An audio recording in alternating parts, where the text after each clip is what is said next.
Okay, so I think we'll move you to live right now.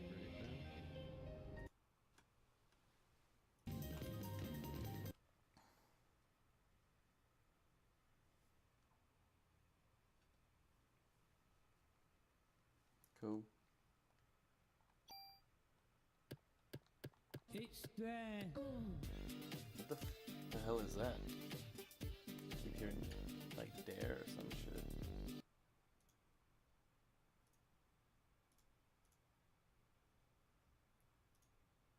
Anyways, I guess if we're ready, we can go ahead and do a countdown. Start in 3, 2, 1, go.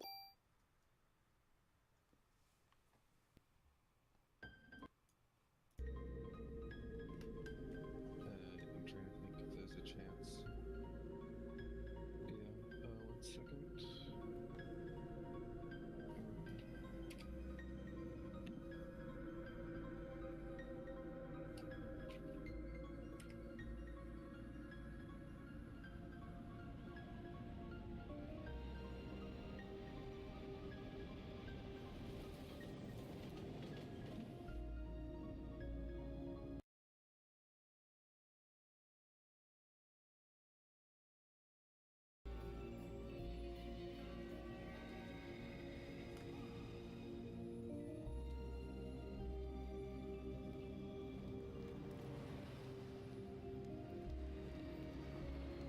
So this is sorry, I'm trying to figure out this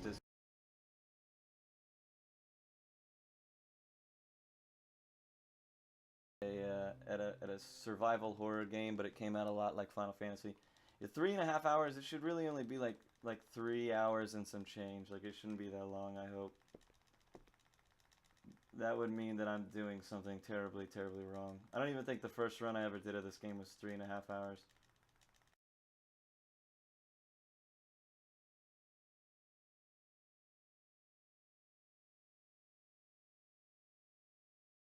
So right here we mashed through some stuff. Because everything is displayed at once, it's kind of irrelevant what the name of the character is. I actually think that the world record run right now is, I think I named her like a couple extra things. I think her name is like Aya with like 4 extra A's. But it's all irrelevant because it's all displayed at the same exact time. There's a limit on how fast you can mash.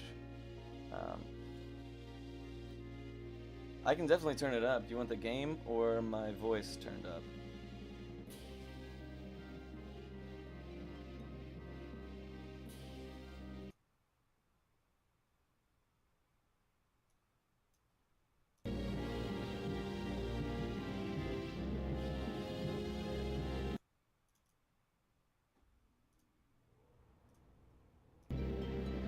Both, okay.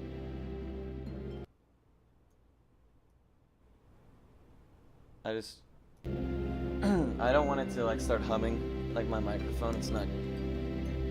It has like a tendency to like pick up my AC and crap like that. And the game is actually weirdly quiet. Like background music and such is kind of lackluster. Okay, I can turn. Let me figure it out one more time. Then I'm sorry. All right, now that we'll see if that's fine. But yeah, this is actually a 3.5 minute like unskippable cutscene. 3 minutes actually. And it's rough. You can't. I think that I like did the math, and I've spent like 28 hours of my life watching this cutscene, and it sucks because like your reset points are usually in like within the first 20 minutes. So if you reset every single time you gotta watch this, it really kills me.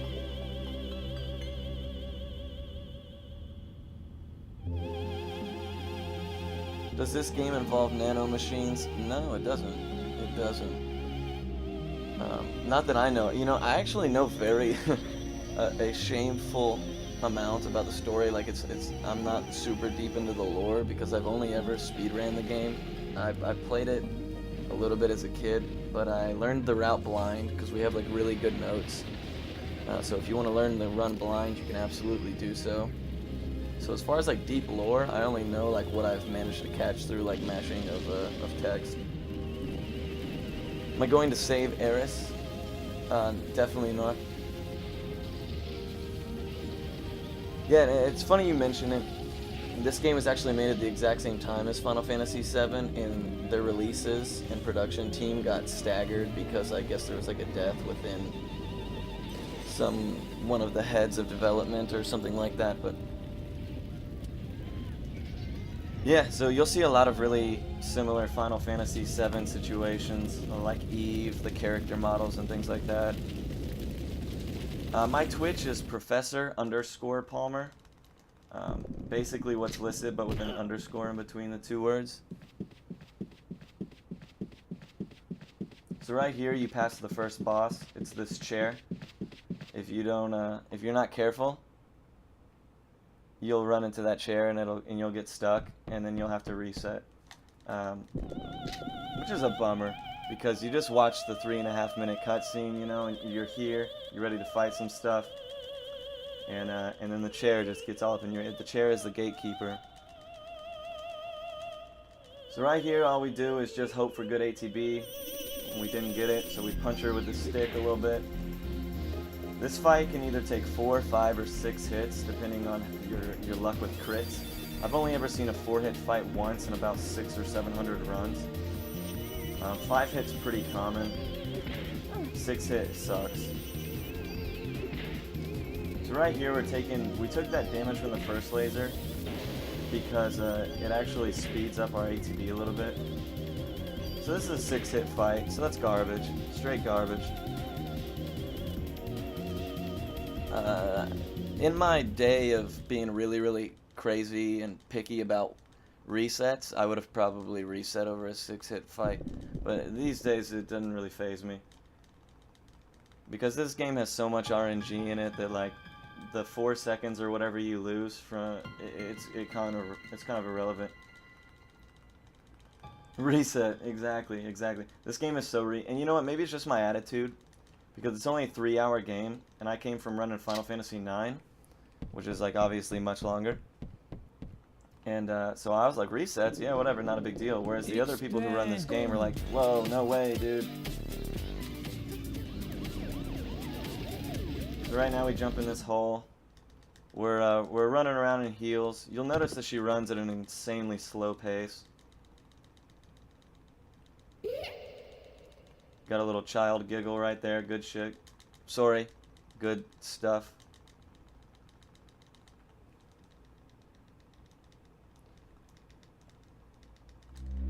Skip the chair. World record incoming. Actually, the world record it's not gonna even be possible. Because I'm running it on console and not PSP. And honestly, my world record run is pretty stupid. Like, you can probably only improve it by like a minute, and that's with brand new strats. But regardless, on the RNG shitfest scale, how bad is this game? It's pretty bad. It's pretty bad. The difference between my run and second place, or my run and my second best PB, is completely RNG, and it's about 1.5 to 2 minutes. And I'll explain later how the fights work, and that's really where all your time sync goes, and if you get bad RNG. For some reason I get great marathon RNG, but then like, I don't know, so we'll see how it goes. So right here, that's not great. Oh, whoa, that's super bad. So you'll notice that because you're using the stick, you can the hitboxes are really deceptive. So you can easily miss stuff even though you look like you're standing right in front of it. And monsters like to move, like you just saw. That actually, I don't think I've ever seen a move like that before, but whatever. Another funny thing to notice is that like this game was made in a really weird time for analog.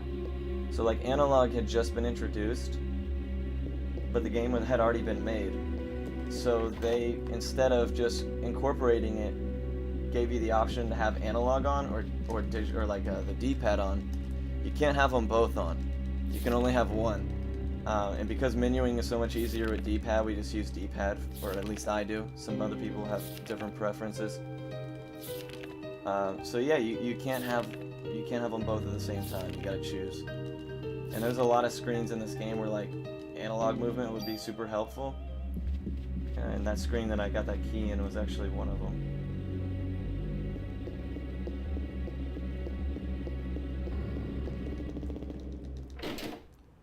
Also, it's a game like Final Fantasy VII where you gotta be holding circle to run. Which is crazy, because like, some developer at Square Enix for a period of time was like, you know what, these people are gonna want to prioritize walking. We can give them the option to run, but like, who's gonna want to do that? You know, and then here we are. I have to hold circle the entire time I play this game. So more unskippable cutscenes.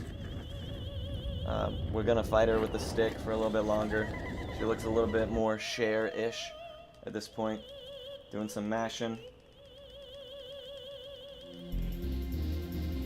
This fight is actually, like, you can either gain or lose 20 seconds based on this fight. So far we got decent movement.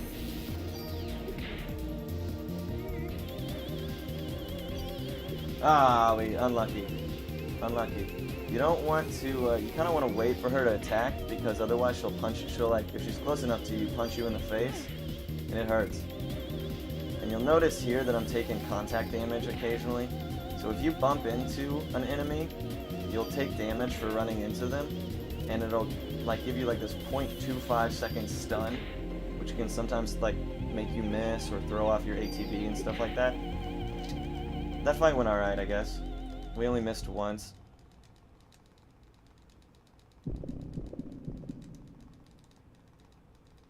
But yeah, it's a, how important is ammo conservation? It's pretty important. Honestly, you don't have to worry about it too much. In the route, we actually have ammo that we pick up, and that kind of alleviates the issue. But like, if you get great RNG and you don't get a whole lot of repeat encounters, sometimes you won't get the ammo from those encounters because you didn't fight them, and you'll run out at bad spots. So you need a little bit of bad RNG in this game, because we need to be a certain level by the end of the game, and we need to have a certain amount of ammo. So you gotta kind of be careful.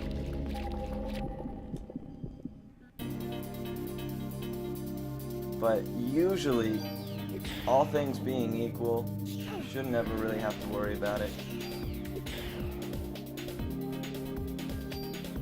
Oh, that was nice. So right here I'm going to cure, just because this next fight is a little bit tricky. Ideally I don't want to have to, but it's pretty rough. You got this frog up here that likes to do really weird stuff, and even if you're standing right on top of him, you sometimes don't hit him. Like that, even though his tongue was nowhere near me. Ah, how about that? Quality stuff. If you are playing a drinking game and you're drinking every time I miss, you better be drinking something weak, because it's gonna be a long night. I promise you that.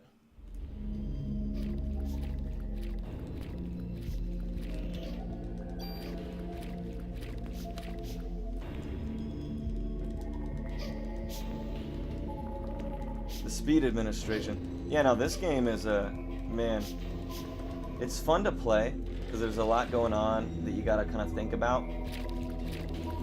But it is kind of resident sleeper at times.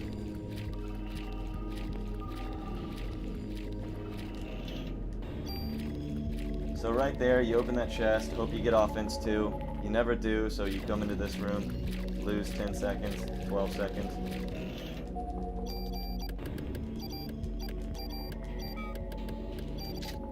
Oops.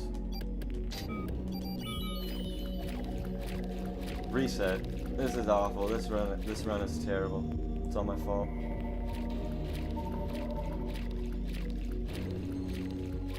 I actually haven't played it on actual console in so long, because PSP is so significantly faster.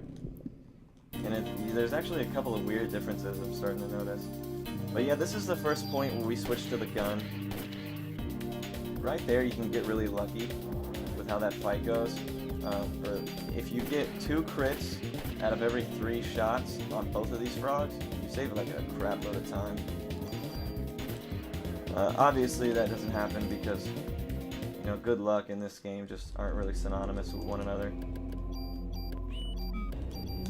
I don't need that. Right here, I'm actually gonna save. Primarily because this next fight is super finicky. Sure. Weird. Slot 2, huh? Guess we're doing slot 2. Slot 2 run, world record confirmed. So here we have another unskippable cutscene. It's pretty loud, pretty obnoxious. I shouldn't die. But there's always this crazy possibility because this next fight, you have to like time a certain way. And for some reason, he can like glitch out of his animation, which ruins your timing, and he can punch you in the face. It's not good.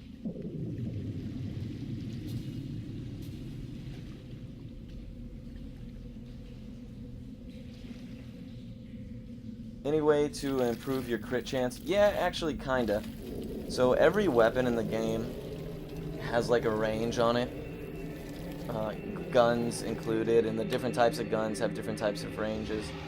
Primarily, we use the pistol. At one point, we use an assault rifle for a brief period of time, and then we use SMGs for the remainder of the game.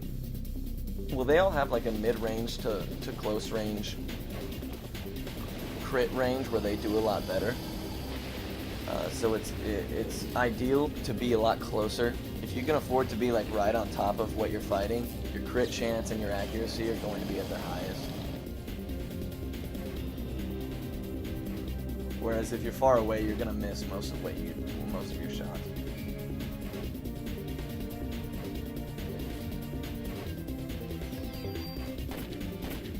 This is the only time in the game you don't want crits. Oh, bad luck. And we got 1 crit. Oh, I'm definitely taking damage here. Alright, cool. We're in decent shape. Oops. Yeah, usually I play this game on the PSP. It's a lot different. The controls are a lot different. I actually kind of prefer mashing and whatnot on the PSP as opposed to an actual controller.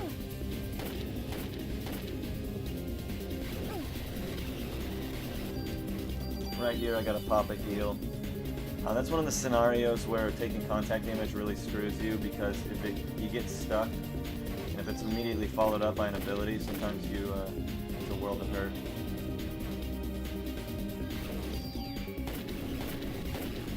Now we just shoot him to death until he dies.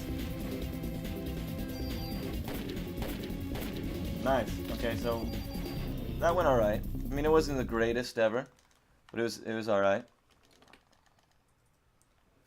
Now the coolest character we have in the entire game is about to appear. Daniel, your cop partner. He's super dope.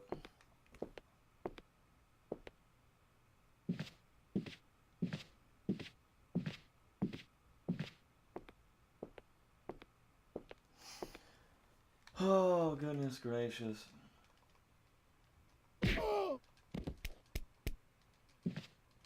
Yeah, it's super late here, and I just figured I'd stay up the whole day because if I went to sleep, I couldn't trust myself to wake up in time.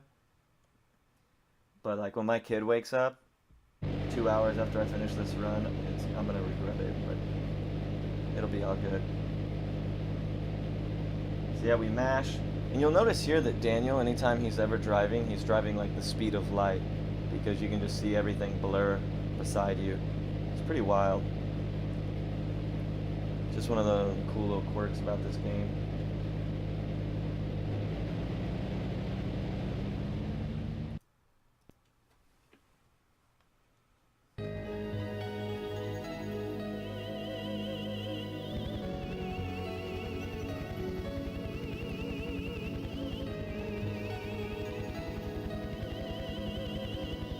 Well, I'm looking at the time right now. This is actually pretty good as far as for like console.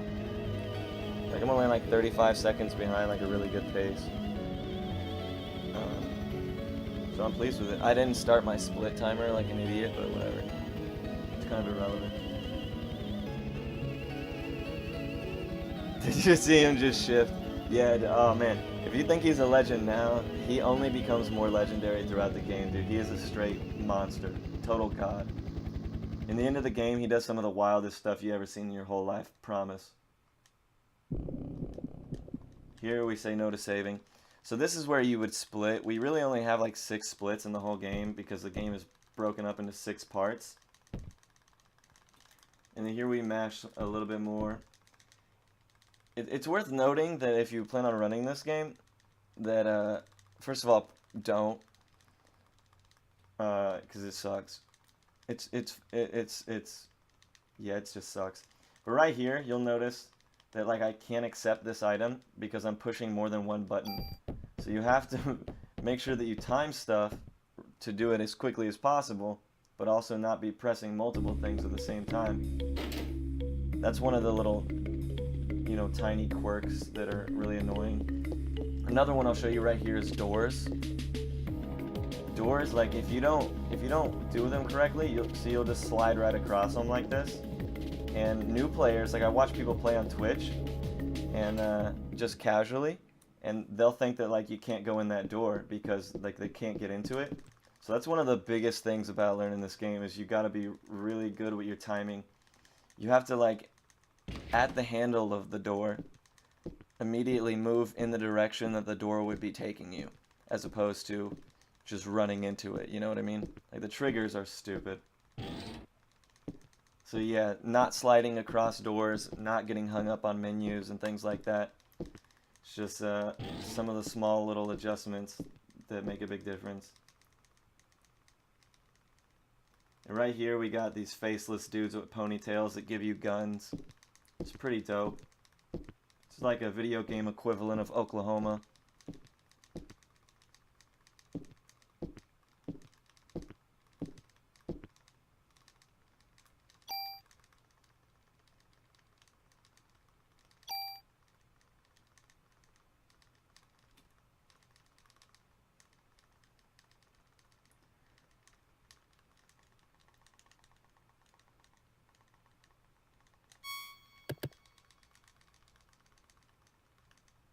The big Cerberus boss. Oh yeah, Shiva. Oops.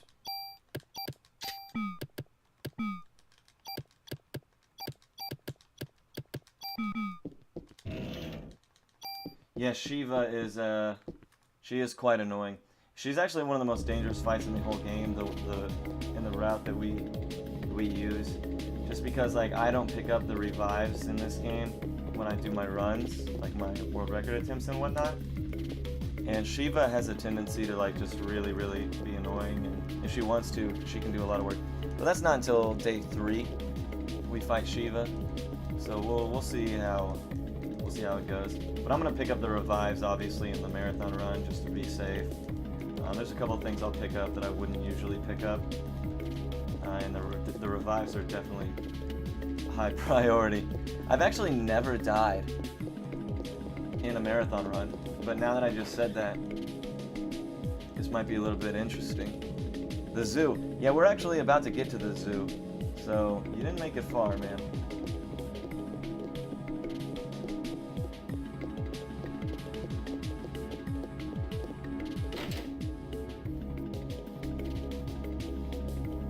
Oh no, I'll be totally fine.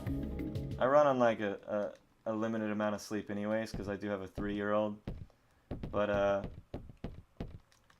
I just, because like the chat is a little bit behind and whatnot, I feel weird just commentating because I feel like I'm talking to myself. I have to like predict questions or answer them, you know, a little bit late. So sorry in advance. But yeah, the game in general is very mash heavy in the first 35 minutes.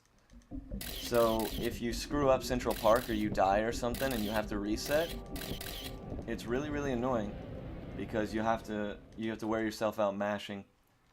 We don't allow turbo or anything like that, as most games don't. My mashing is usually like one of my strongest points. I'm usually really good at mashing, but the PSP and this PS2 controller are quite different.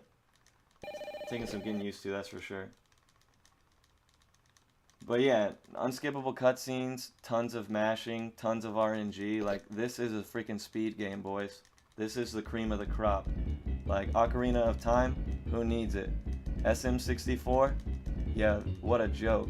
Parasite Eve, this is where the real skill and the real talent comes into play. The world record in this game is 256.35. It's done on PSP about a month ago.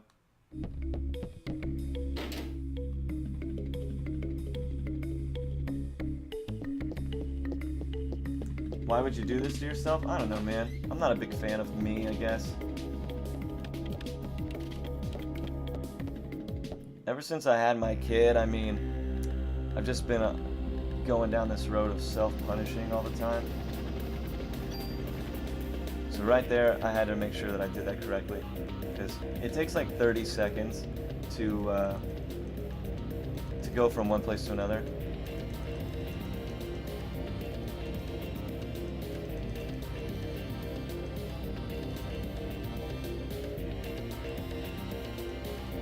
You know what, and all jokes aside, this is a fantastic game. Like, I totally agree. I think the game is super fun. I think it's so unique, because it is, right? And it's unique because it's bad. Like, it was just not made well, and that's what makes it unique. But when they released the sequels, they, you know, made it more like Resident Evil and stuff like that. So it lost its really, really unique edge.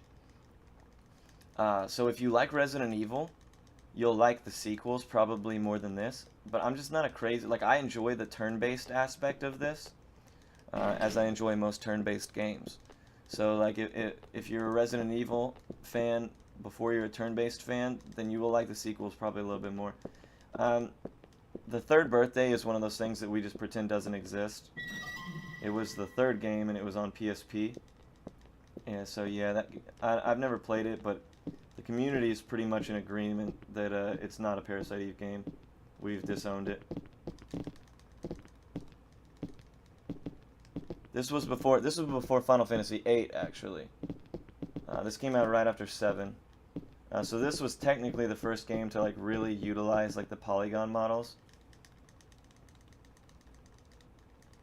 Yeah, exactly. And at this point in time, because like retro games, classic games, older games are becoming more and more popular and fun and things like that, I would definitely suggest like checking this game out, because it's unique now because nobody wanted to make a game like this because it didn't do well. Like, this game did so poorly that it wasn't even released on any of the PAL areas. So like if you were a European, you would have to special order it.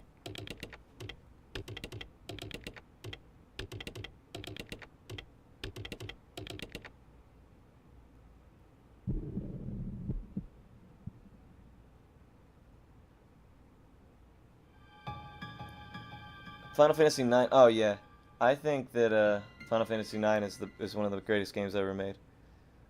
It was the game I learned. It was the first speedrun I ever did was Final Fantasy IX, and then like as my time became less and less free to put together 10-hour runs because I'm not very good, I found this game and I said, you know what, 3.5 hours, that's more reasonable. Still got some turn-based elements. Not a whole lot of people play it. So yeah, so I decided to go with this, and I fell in love with it. It's just cool. Not a lot, you know, when you see somebody playing it, it's interesting to watch because, you know, it's not a whole lot of people have ever seen it be played before and whatnot. Oh yeah, Aya is one of my favorite characters as well. She really is. I think she's so dope.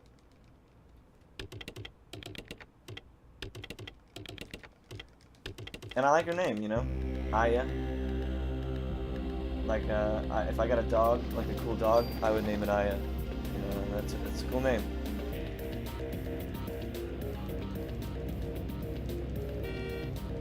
Once again, driving at warp speed. If you look in the rear view mirror, you can actually see like you see like the sound barrier breaking. It's pretty bananas.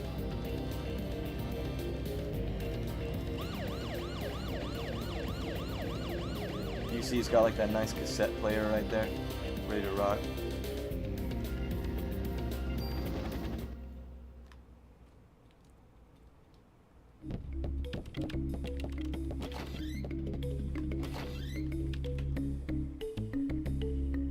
Yeah, the car is going fast, man. He drives fast, always.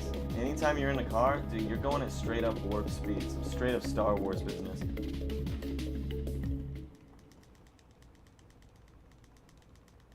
And he always has another gear. Like, you're going fast, he gets off the phone, he's like, we gotta get there even faster. And shifts another gear as if like, okay, you're not already going 6,000 miles an hour.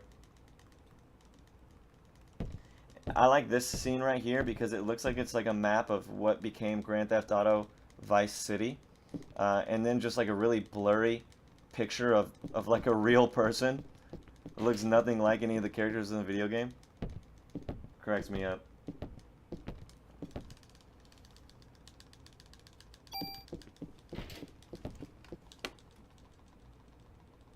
So right here we do some menuing.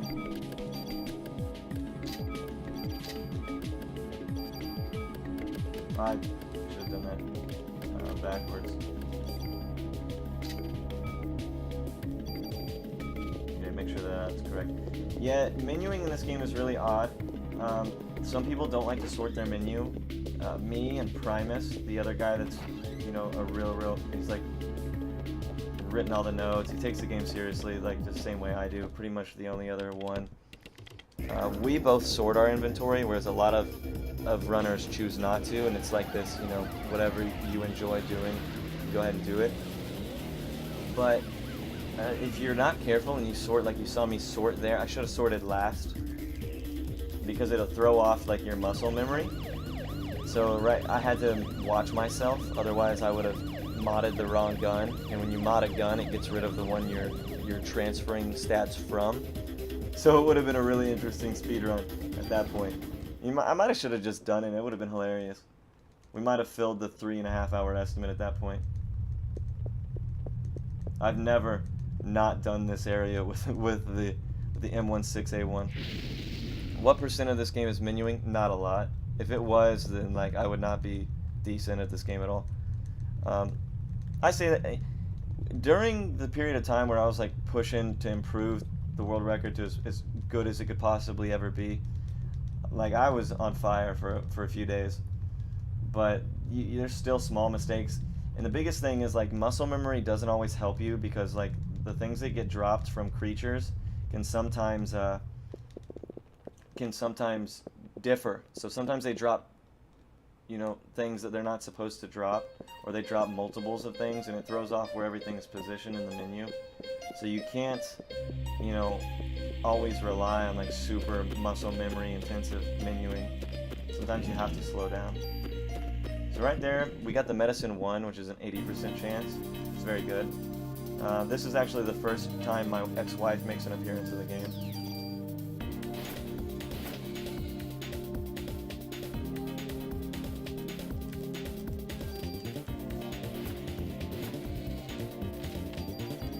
I think that because the game is so bad, that's why I think it's so fun. You know what I mean? It's something, every time you play it, you're getting a different run. You know, it's maximizing what you can work with. It's entertaining because, you know, it's a new game every single time, and it's impossible to just do a billion runs and be a god. You know what I mean? You have to like have some foresight. So it requires some things that other games don't. Because like straight up muscle memory and things like that, I'm not super great at. But as far as like having, you know, the knowledge in my head about like, okay, right here, I should probably not pick this up, or I should be careful about this. I enjoy that about this game. And I think the fact that it is so bad and unique just is part of what makes it interesting. Ah, bummer. So right there, he dropped the birds who usually drop junk, 2 junks, almost always drop the junk in a medicine 1. Now, junk is in the speedrun. It's exactly what it sounds like. It literally is junk. You only have 20 inventory slots, and junk literally just makes you menu to drop crap from your menu, from your inventory. It just takes up space. So in speedruns, it's usually in your best interest to not pick up junk as often as possible. Sometimes it's unavoidable, but right there, like, I probably should have gotten the medicine and just taken the junk. Are all the cutscenes unskippable? Yeah, they are all unskippable. All unskippable. So you'll definitely, if you've never seen the game, the cutscenes are actually pretty cool. But if you speedrun it and you have to watch it 1,000 times a day, it becomes less cool. Okay, really bad luck here. If you start off with 0 ATB in this fight, you're gonna want to wait this guy's attack out, because he takes 3 hits, and if you're moving, you can dodge his hit, but if you're attacking while he's doing his attack, you can't dodge it. Just like right there. That should be good to kill him. Ah, see, I just picked up too much junk, honestly. And right here I heal, because of my reload rotation, right? So I'll explain that here in a second. So right here, we have a snake and 2 birds. The snakes, if they hit you, do a disgusting amount of poison damage. It's like a damage over time. And because we need to kill it as fast as possible, you need to have 2 bullets, because if you shoot 1 bullet, and then you go into your reload animation, which is slow and clunky, he can attack you in between the attacks and poison you, and usually that means you're going to die, you're going to have to waste a lot of time healing. So keeping track of like where your inventory is, or where your ammo is, as far as like how many bullets you have left in the gun, is actually a pretty huge part of like, you know, top 10 speedrunners, and then like the top 3. It's like next level strats, I guess. As much as a next level strat could exist in this game, it's something you gotta be really mindful of. Another thing is, you'll notice in the fights, I keep like moving towards wherever I plan on exiting, because you do have free range of motion within like a fenced-in box every time you're in a fight. It's obviously most ideal to end the fight right next to where you're going to be changing screens anyways, to just minimize, time loss. What is the dome thing during fights? I'm not sure I understand the dome thing. I'll have to double check and like next fight pay attention to what you might be referencing there. Because if it is your attack range, and there's a way to see your attack range, I had no idea. Like this whole time, I promise. But here's another super dope cutscene. It's basically your run-of-the-mill Cher concert. Everyone's minds are blown, and all that good stuff. Crowd melts and chaos ensues.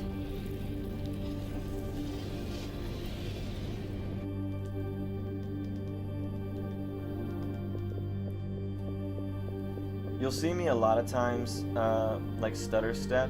That's not being done for any kind of good reason. It's just because like you have to hold circle to run, and you have to hold X to mash, or you have to tap X obviously to mash. And if you're doing them both at the same time, you stutter like that, because it cancels. Hitting X cancels your run. So yeah, it's pretty goofy looking. The green wireframe spear. Oh yeah. You're correct. You're correct. It is attack range. Sorry, I was drawing a complete blank. I couldn't see it in my head. Yeah, it's your attack range. Anything outside of that, it's gonna be not only reduced damage, but super high probability to miss. So yeah, I wouldn't recommend it. Again, the best way to kill stuff in this game is to literally just stand right on top of it. There's some enemies in the game you can't really afford to because of the way their attacks work. But off the top of my head, 99% of the stuff in this game you just want to stand like right in front of. right here is a screen where it would be super helpful to have analog, but I don't have it because I choose D-pad master race. So you just kind of gotta run in multiple directions. Another thing in this game that's famously hard to deal with, I guess, is hitboxes and like getting stuck on obstacles that aren't actually there. It's a pretty big part of this game. Screen memorization is another big optimization as far as the speed, because like you'll notice that, so right here as I load into this next screen, I'm already holding the direction I should be moving for the screen I'm loading into, because while you're loading, you're actually moving. Sometimes you can hear the footsteps even before you see anything. Throughout the game, that actually saves like a couple of minutes. So right here, we hope that we start with great ATB. We didn't. So this could be a pretty unhealthy fight. Because you obviously want to stay in a range where you feel comfortable about, like you can probably hit everything.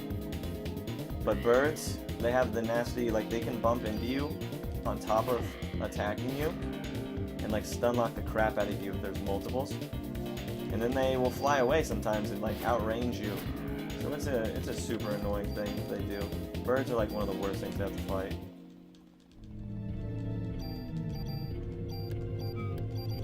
And because I fire 2 bullets at a time from this gun, I make sure that I have an even number of bullets. Like you don't need to be fully reloaded, but as long as you're empty or on the appropriate amount of bullets that your gun fires, you're on a good reload cycle. The worm fight that's coming up is really one of the only situations where that can kind of change. So right here we have a polar bear that shoots lightning and 2 snakes. Don't ask me how it works or why. Something about mitochondria though, I'm sure is the answer.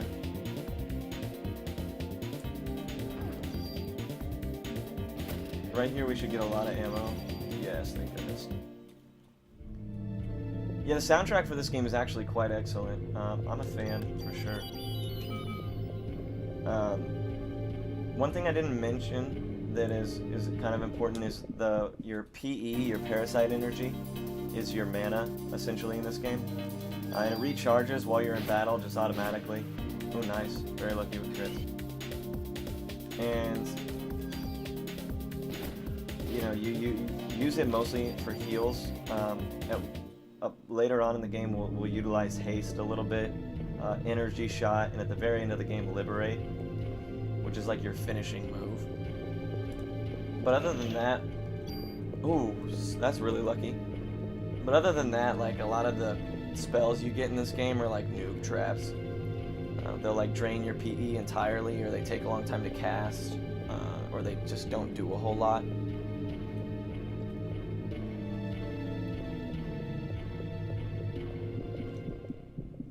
So haste, energy shot, liberate, and healing is pretty much the only time you'll ever use PE.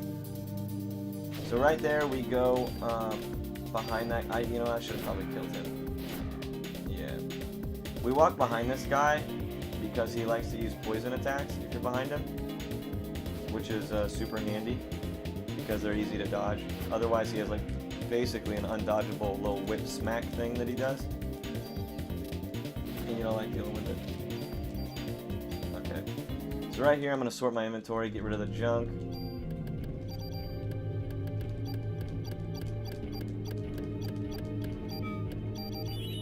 Then I'm going to heal because this is probably one of the more difficult fights in the entire game. Just because you're not like properly equipped to deal with it in the speed run. You don't have like a crazy good gun or high health or anything like that.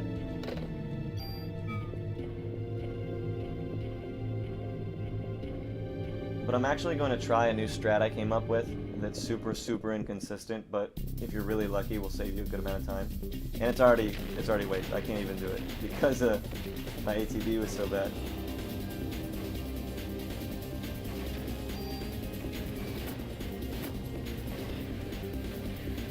What? What a sham.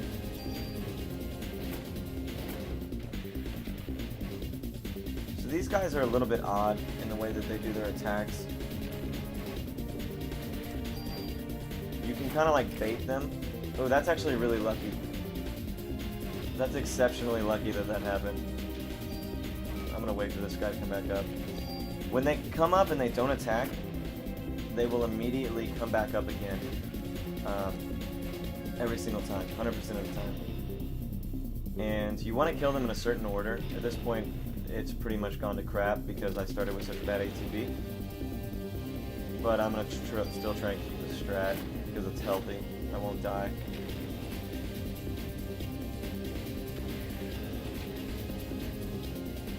But if you stand in a certain spot and you move a certain way, you usually dodge most of the attacks.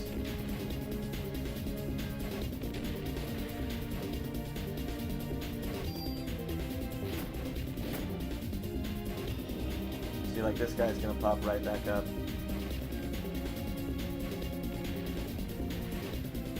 At first we thought this, we get hit. At first we thought this fight was like RNG based, like in its entirety, and that there was like nothing you could do about it. But that's not true. I later did some like hardcore testing for hours and hours on end. Figured out that like there is a method to how they spawn and when they attack based on like which worm you attack first, which is where the strat comes into play.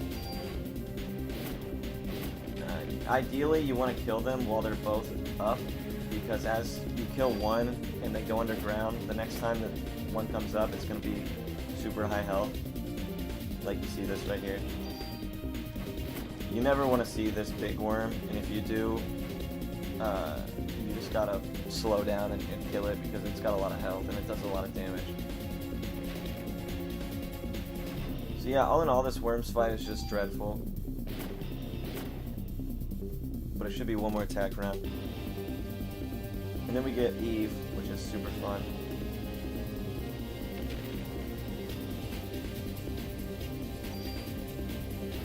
There we go, brilliant. So yeah, really bad worms. Worms can either like make or break you based on how lucky you get. That's one of the bigger luck scenarios in this game. Oh, actually, you know what? I'm gonna read. That's fine. And right here, we use our bonus points, which if you kill stuff and you get EXP, you get more bonus points for like how effectively you deal with battles. So like if you take less damage from fights, you get more bonus points for each fight. And bonus points we put halfway through the run. We switch from haste, basically your ATB speed, to just pure attack damage on whatever weapon we're using at the time. And that's, you know, we did some min-max for those as well, like distribution points and whatnot. And this is the best way to do it. You get your ATB recharge rate actually to a pretty good spot at the end of the game where attacks aren't so slow in between each one of them. So right here, you can either have this fight be super fast or really slow. Sometimes it's based on positioning, but sometimes you just get bad luck. Like right there is good luck, because you want her to swing at you. You don't want her to like jump into the sky, because it takes like an extra 10 seconds every time she does that. Wow, this is actually a really good Eve.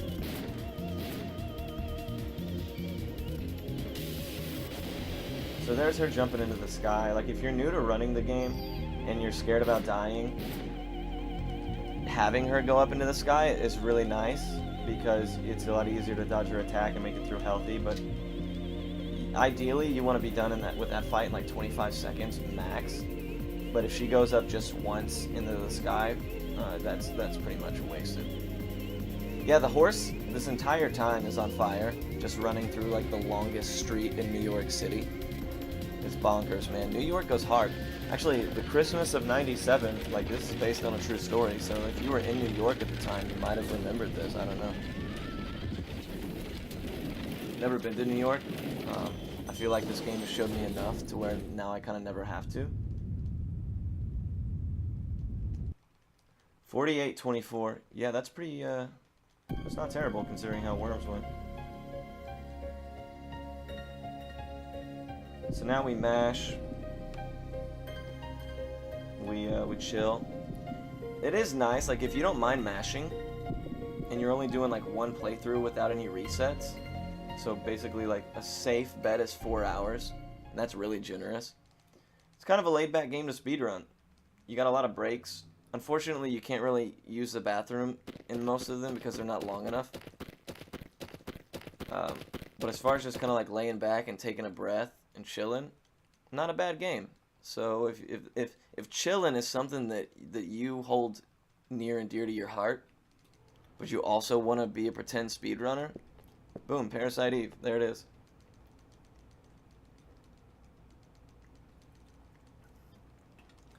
And as cool as Daniel is, he's obviously a terrible role model because his son is running around in Christmas time wearing shorts, in nothing from top to bottom but the color red, in the middle of Central Park, New York. Just break out the piss jug. No, I actually, like, based on how badly I need to pee, different cutscenes in the game, I know exactly how long they last and just how fast I can make it there and back. So, yeah, there are a couple of times where the cutscenes will be like 42 seconds long, and I'm like, I can make it. I've only had, X amount of liquid to drink. But there's sometimes that I'm like, nah, I need to pee really bad. No way. And you just gotta wait. There's a couple of times in the game where you got some long cutscenes. Unfortunately, some of the longer cutscenes are broken up by like really brief periods of mashing, so you can't step away. Like a wireless controller, like Bluetooth or something, would be pretty dope. But because I run it on PSP most of the time, it's not really, it's not a thing.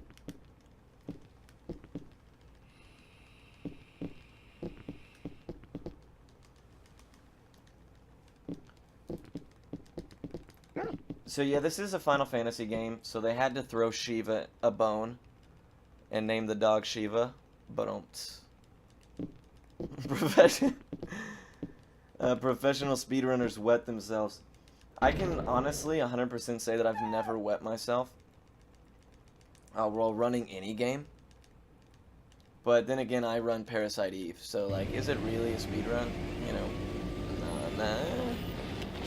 No, I beat it faster than most people who play it casually. I can say that with confidence. But that's really about all I can say with confidence, honestly.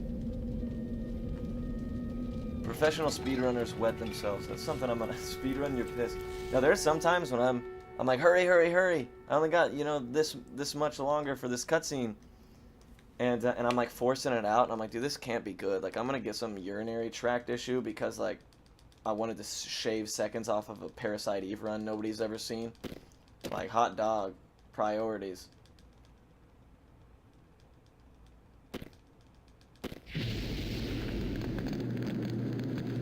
So right here, guy randomly bursts into flames. Now, if you've been paying attention to the story, the reason you burst into flames is because Eve, the Cher look-alike floating red chick, very Genova-looking woman, makes people burst into flames by like exciting their mitochondria and making them heat up by creating energy. Well, for no reason at all, that dude just burst into flames. And like the guy that he was talking to in the blue jacket, his name is Maida or whatever. I'm not sure, but he doesn't have any kind of power. So for no reason, that guy just catches fire. It's not really explained in the game. It's kind of a plot hole, but be it as it may. Mash while you pee. Yeah, what I need to get is like one of those training potties for like my when I was teaching my daughter how to use the potty, we had like one of those ones you dump, And I'll just sit on that or like build a chair that has just like an empty opening underneath it. Dude, that would be legit. I could sell it even. Sell it to speedrunners. Like marathon speedrunners, anyone who runs like Nemesis % and stuff like that. Boom, here you go.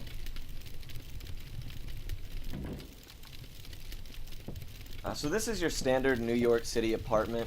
You can get an apartment just like this for about $3,000 a month. The dumpster fire, however, will usually cost you a couple hundred more.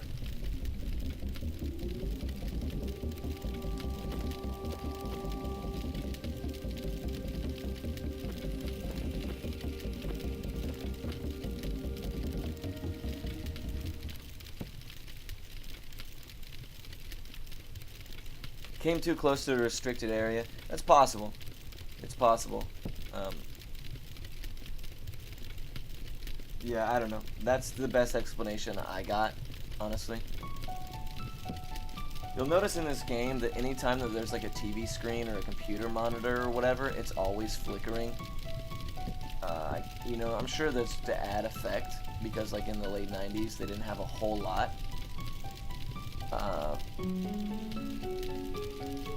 But yeah, it's kind of annoying. 3K a month. Yeah, honestly, I live in Texas, and the rent is surprisingly decent. Like, it's an affordable place to live, Texas. I live in Dallas. But I have a cousin who lives in New York, and for an apartment half the size of mine, she pays like almost 3 times as much. It's wild. In California, I'm sure it's even worse. So yeah, dumpster fire. He's got this dumpster fire going, but like, act like we don't see like the largest heating and air conditioning vent of all time just sitting right above his bed.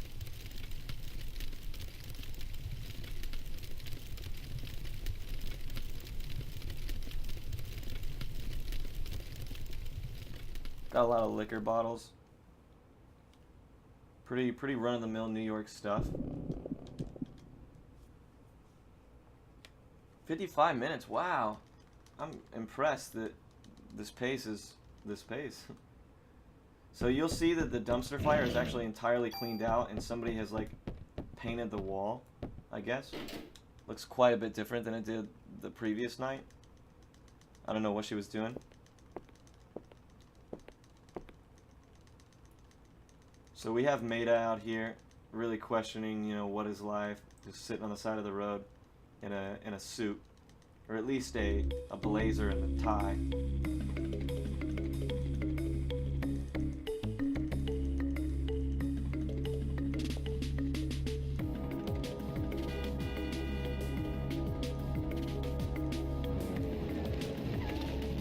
Daniel rolls up at a very, you know, normal person's pace. And now it's time to go rob a gun shop.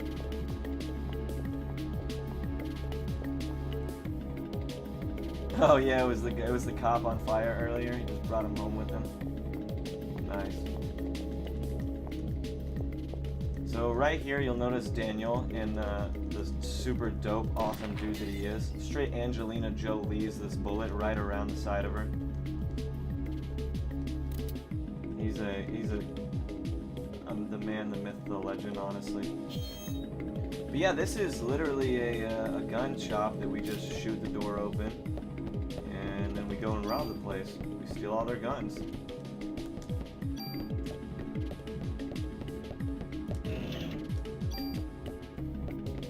Now, an interesting thing to note that I'll show you guys real quick how it works is when you pick up stuff from like the inventory or like from chests, like this one right here, you click on it with X. You can confirm it with circle or X. But if you're hitting X to confirm it and you hit it twice, you'll drop something from your inventory in there. It doesn't make a whole lot of sense. So it's faster to just to use circle to pick stuff up. Right here we transfer all kinds of stuff, to the M11. And I always take this menu slow during marathons, because if you screw it up, you oh, that's what I forgot. If you screw it up, you really screw yourself. Right here I'll show you how the hitboxes in this game work. Just by running, like, I look like I'm past this pole. Look at that. Look at that quality stuff right there. Let's see that again. Oh my goodness, look at that. Oh yeah. Oh my goodness. That is quality. Could it make a comeback?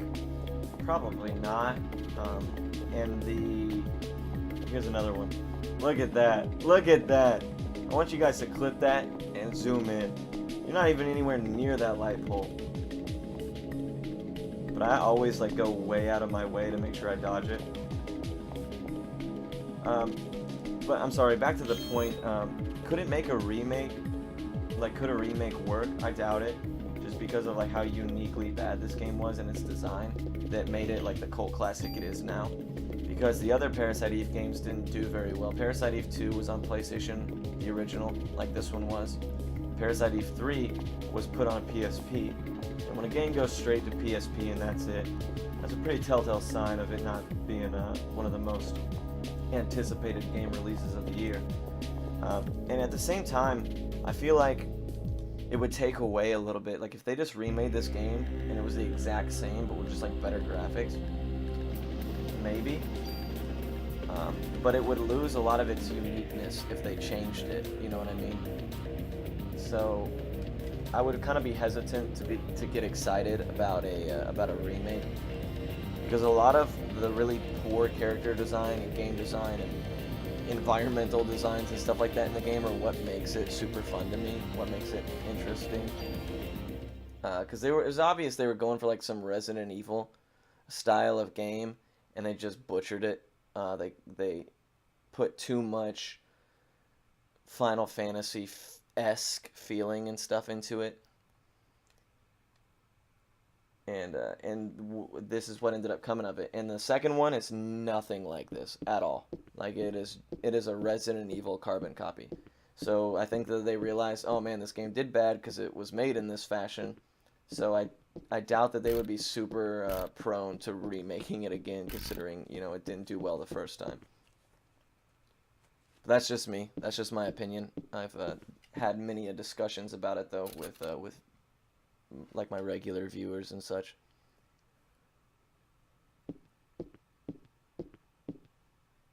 This is an interesting cutscene. It's a good one to like use a quick bathroom break, just in case you plan on running the game.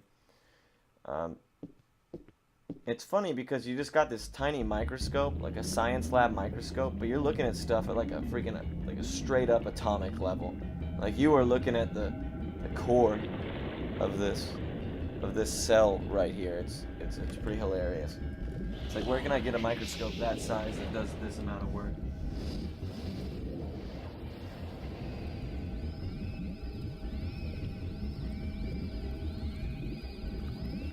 Yeah, and you know what? Like, if somebody was like, Parasite Eve is a terrible game, it's a garbage game, I would be like, whoa, wait a second. Don't say that. You're crazy. Like, I would defend it.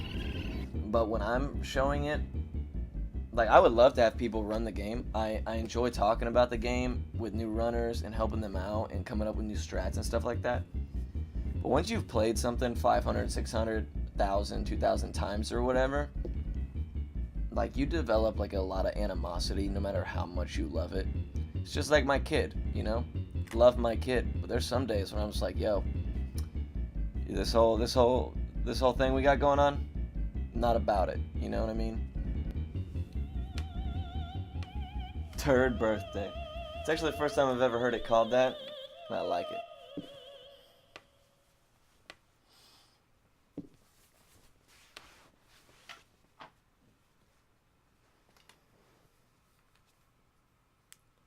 So this is actually a 7-minute cutscene consisting of break. It's a 7-minute break consisting of 2 unskippable cutscenes and a bunch of text mashing.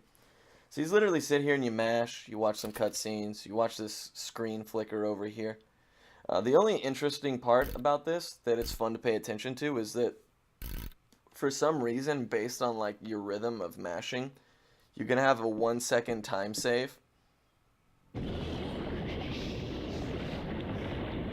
And nobody knows how to replicate it or why. It just happens sometimes. So occasionally I watch and I'm like, yes, I got it, just for the lulz.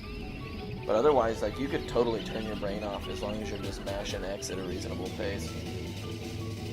And I like that because it gives me time to like check my phone, really contemplate where it all went wrong, stuff like that.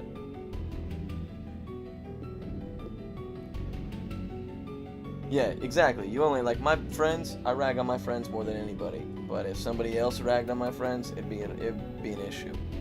Same thing with this. I love this game. I think it's unique. It's great. It's a cool game to speedrun because it's very easy to learn. It's not like super mechanically taxing. You just gotta have like some memory about you. So it's a very easy game to get into, and it's a unique game to play and to watch. So there are good things to say about it. It's just that I sometimes forget what they are when I've been playing it for 9 hours straight and I haven't been past the first 20 minutes, you know. Typical speedrunning stuff, I guess.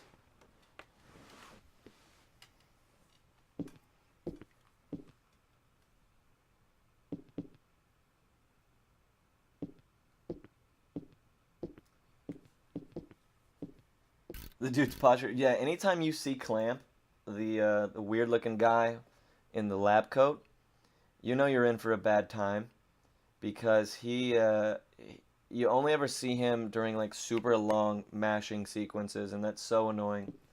So anytime Clamp is involved, you know that it's just sit back and just push X as fast as humanly possible. Lego Man C hands. That's funny. I've never noticed that. Okay, right here is the Clamp skip, and I did not get it. So what will happen is if you get the skip, he won't walk up to the computer and turn it off. It'll just immediately transition into this next little sequence of text mashing. So it'll just be like Daniel looks at the computer, and then it pans back out, and Daniel picks him up. It saves 1 second. You know, we don't have a whole lot of things to be excited about during our mashing sequences, and so that's one of them. So it's fun to pay attention to.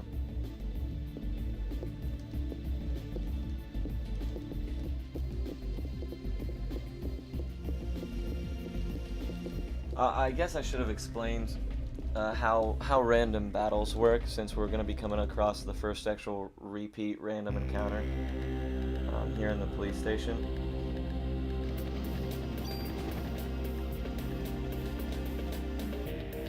So what happens is, when you cross a screen, if it's in a screen with an encounter, there's no way you're not going to get it. Like, it's 100% guaranteed that you're going to get that encounter the first time you go through that screen. No ifs, ands, or buts. That's just how it is. There's a trigger, usually, and it's almost impossible to miss. I think there's one screen in the entire game where you can, like, optionally go around the trigger, and it's a screen that's completely irrelevant.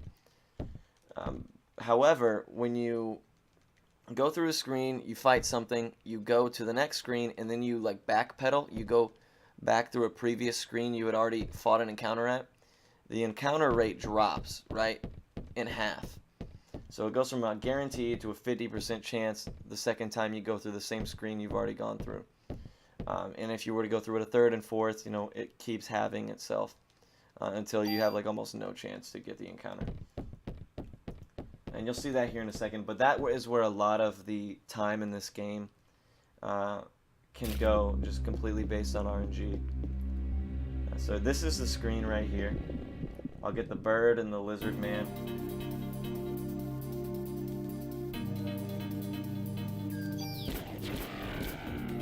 Oh wow. So you actually get like these really obscure invincibility frames if you like fire or take damage at the exact same time that like an ability is hitting you. There's one time in the game where we'll manipulate that to take 0 damage from a move that should reduce you to 1 health, but it's at the very end of the game. Otherwise, you just get lucky sometimes, and you just take 0 damage from stuff. It's super interesting, and nobody really is 100% positive how it works. But right there, you just saw that guy did an AoE that's undodgeable, and for some reason, it didn't even do anything to me. It has something to do with animations, I'm sure, but even still, pretty odd.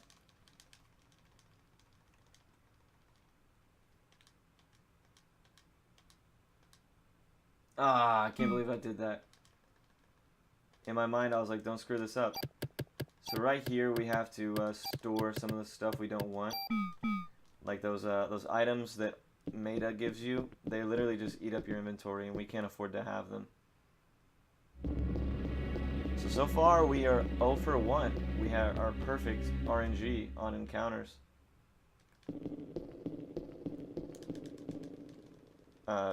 We could have possibly got a repeat encounter on that screen, but we didn't. So that's lucky.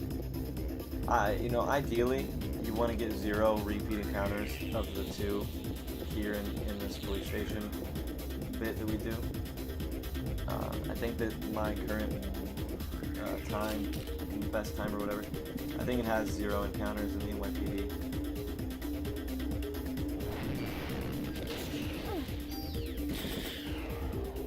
Oh, it's also worth noting that the SMG, you'll see how I don't get to choose what it targets.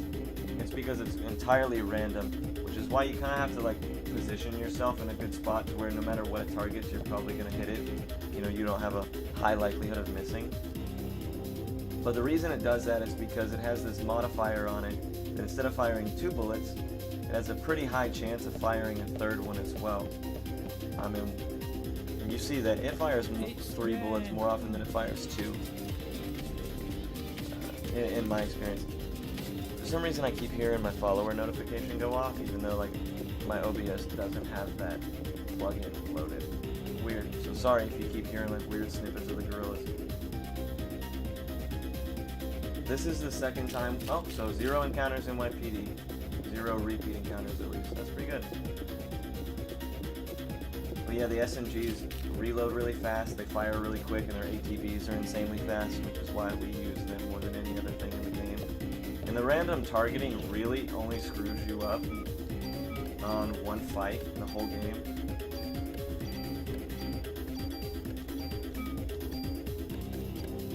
And it's Centipede, which is kind of a difficult fight. But... So right there, it's important to make sure that you equip the armor you just got. I can tell you how many runs I've died because I did everything I was supposed to in the menu, and then I forgot to equip the armor, and then I went and got one-shotted by this next fight. Just regular old creatures did like 1,000 damage to me, so I was naked.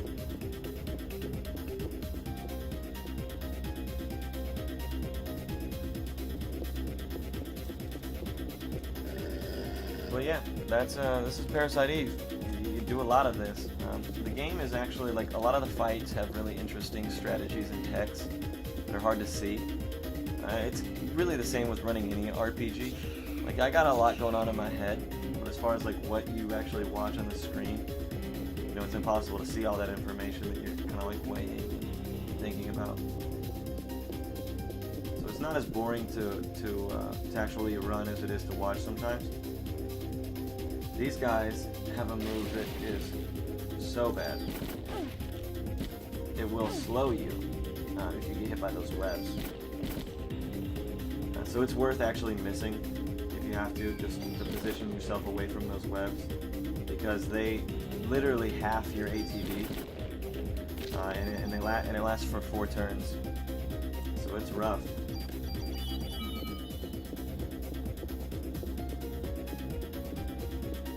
Spiders in this game are, there's a handful of times you fight them, and there's one boss that's a spider.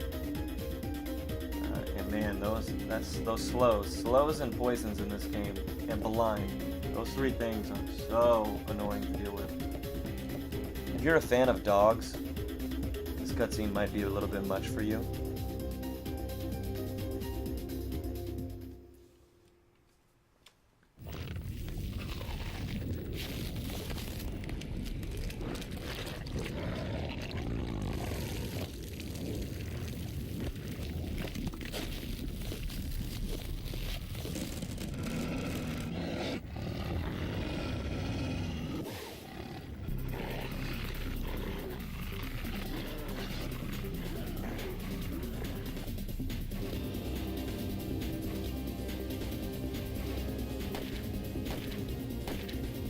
Yeah, some pretty serious business right there. This game is quite dark. Like, it has some dark elements, you know what I mean?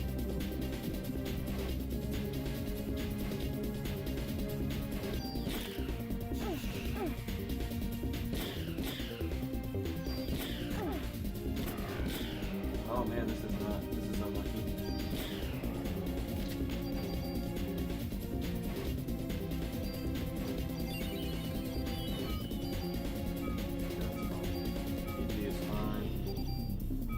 So we actually need to put the G19 on the M11 right here.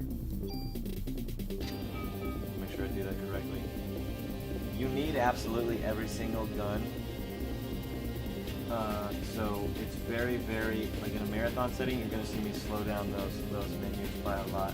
Because just one wrong misclick and the run's over. And I haven't saved in quite some time.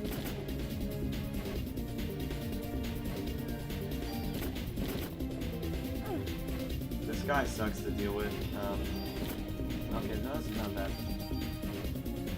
Okay, so this is one of the most dangerous fights in the entire game.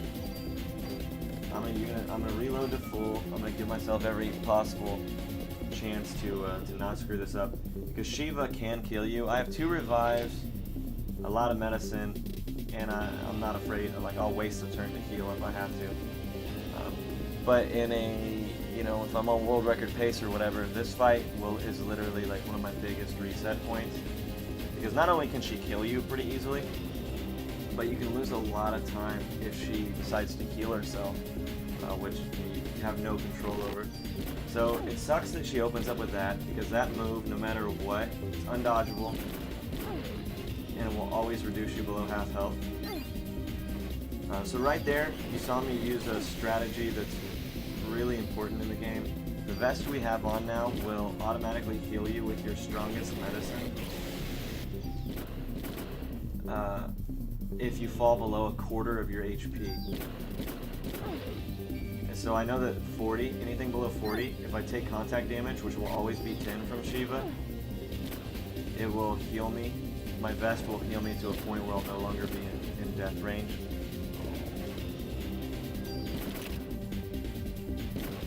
Should have speedrun the book. I've actually watched the movie. You can watch the movie on YouTube. It's not great quality, obviously, but it is really interesting to watch. It's an old '90s horror movie, so you know you gotta give it a little bit of you gotta cut it some slack. But really interesting to see. If you've played the game, they tried to make the game like an American continuation of where the movie and the book left off. So it was interesting to watch for that novelty. You know, it's for me to be like, oh, you know, that's cool. You know, I know some of this. But yeah, the movie it's funny. It's like, it's not Sharknado bad, because it wasn't like purposefully meant to be bad, but it's not great. It is not great. Yeah, Shiva actually went insanely well.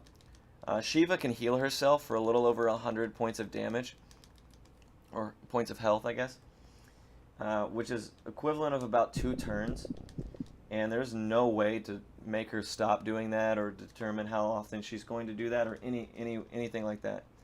So sometimes, like my worst fight ever, she healed herself 6 times, and the fight's already, you know, a minute long. I think it was like a 3-minute fight for some reason. Oh man, it was so bad.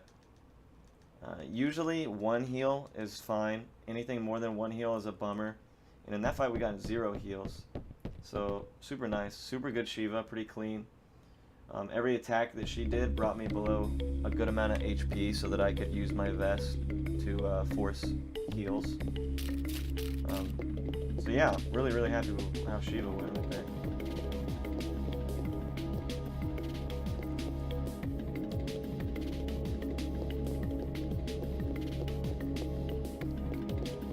That wall, that little corner, is another spot you can get stuck on pretty easily. Same thing right here. You just want to bump into stuff. It's, you know, not often. Like if you can minimize the amount of times you bump into crap, you're gonna be a good runner. But a lot of that is screen memorization, which is super.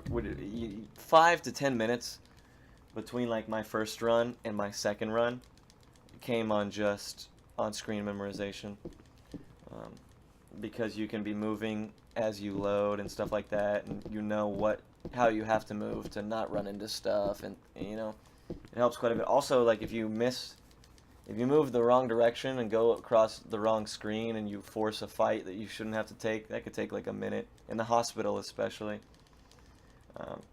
So that's the biggest portion of time save in this game, from like a very first run to just trying to, you know, maximize your efficiency of the game in general.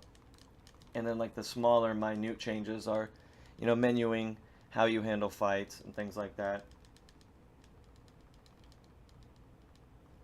I've come up with a couple new strategies since I've started running this game that we've added into the current route.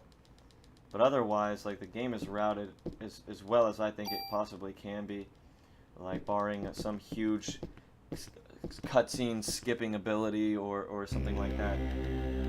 There's probably like only a minute of time save on the current world record. And that comes entirely through like better RNG than I got, which took me, I don't know, 500 runs to get, you know, the god of a run that ended up being. So, but I am looking for like new ways to improve it. But as such, I've taken a hiatus a little bit from this game for a couple weeks, just because it's, you know, I'm really happy with where my time's at. So here's the hospital. It's probably most people's least favorite part of the entire game. I don't really mind it too much because it's really low stress. Like, there's 4 spots in the hospital where you can get shafted by RNG. But other than that, like, you know, bad RNG, what are you going to do? Oh, you know why? It's because it used to be a reset point. We used to reset if we didn't get the micro Uzi. But we don't do that anymore. So it's not as bad as it once was, but people still don't like it. But I'm just like, you know, RNG, bad RNG, what are you going to do, you know? Otherwise, the monsters here don't hit hard enough to kill you. They just hit hard enough to make your vest pop medicine and stuff like that, so I like it. But this, the hospital is one of the worst spots for screen memorization, because every screen, you move differently. So right here, in order to get to that trigger, I needed to move up and right. And then to get out of the elevator, the wall right next to it, I gotta hold down and left, like a complete opposite direction. It makes no sense.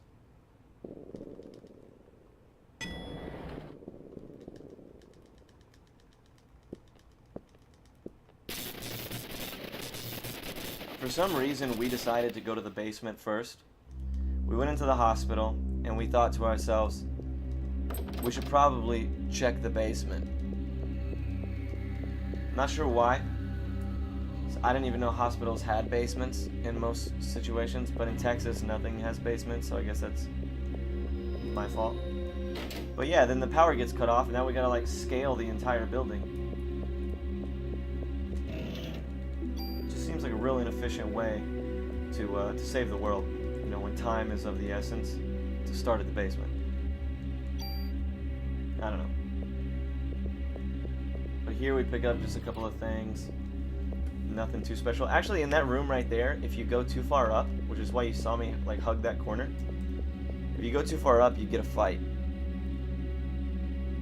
And so, be careful when you do that. I don't know what. I've actually never once ever gotten that fight. I just know you can get one there. So I have no idea what the actual monster is that you'll fight, but if it's a mixed man, which make an appearance for the first time here in the hospital, then you can lose easily over a minute.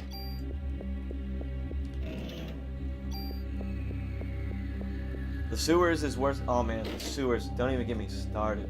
The sewers is my least favorite by such a landslide. It's not even close. Like, I love the museum. I think the hospital's not bad, but good lord, the sewers. Hospitals can have basements. See, I'm in Texas. Apparently, like, the ground is too hard or something, and we don't have basements. Like, nobody does. If the basement had a basement, I don't think it would be the basement. I think it would just be, like, the first floor, right? That's deep, dude. That's too deep for, what is it, 5 in the morning? 4 in the morning? Okay, so we got lucky right there. You'll see the little yellow dude, I mean the little pod guy right here at the bottom, all he does is throw these little poison balls. They don't hurt, and the poison actually is kind of your friend. Because in the hospital, you get a lot of medicine, and it kind of crowds your inventory, and you gotta pick up stuff you need. So those guys poisoning you forces your vest to pop medicine, which then lessens your inventory load, you know what I mean? So having to manually menu is you know, less frequently is actually really, really good. Basement 1, 2, 3. Yeah, that makes sense actually. See, my inventory is actually at 23 of 23. And we have to pick up an item coming up here. And if you don't pick it up, the trigger to then re-interact with it after you've cleared your inventory takes like a good 10 seconds.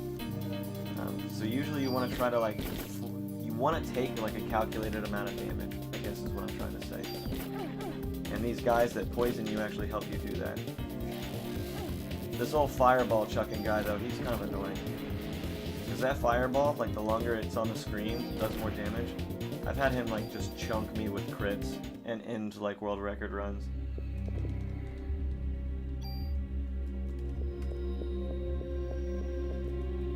So right here, going through this room we're about to go through is yep, and we got, so this is the first repeat encounter we've gotten in the run. This is not a bad one to get though, because there's a poison pod and these little bees.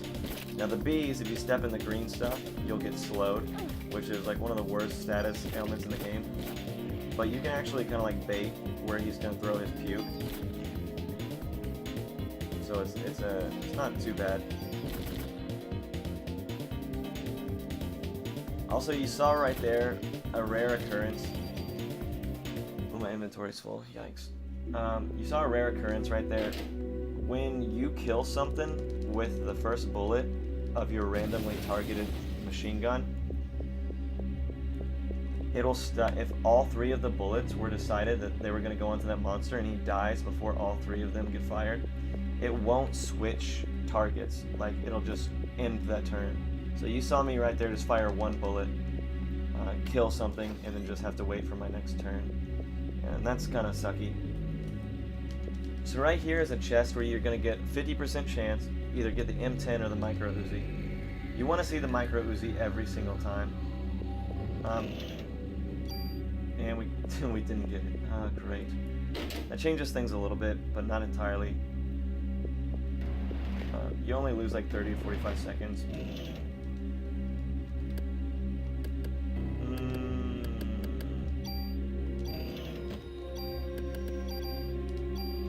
Now we want to, oh, you know what? Okay, so I guess now that we have the M10, that sucks. I would usually reset. I know that everybody swears up and down you shouldn't, because it's not that big of a time loss, but like, if it's not going to be optimal, I don't like bothering with it. You know, I'll just reset because it's only halfway through the run.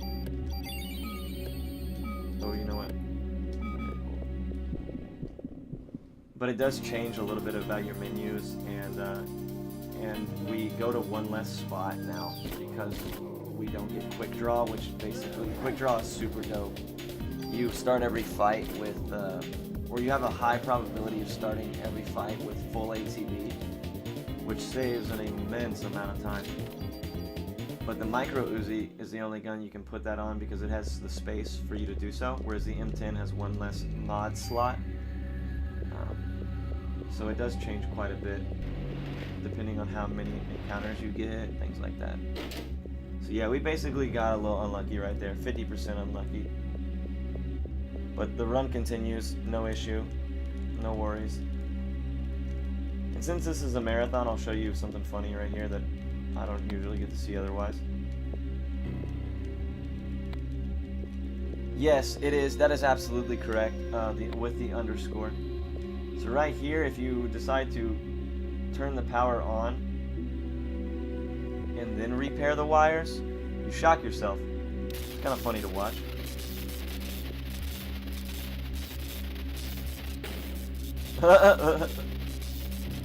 Game over, boys. She just gets back up. She's straight, mitochondria and stuff. So it's important that you do it in that fashion, I guess.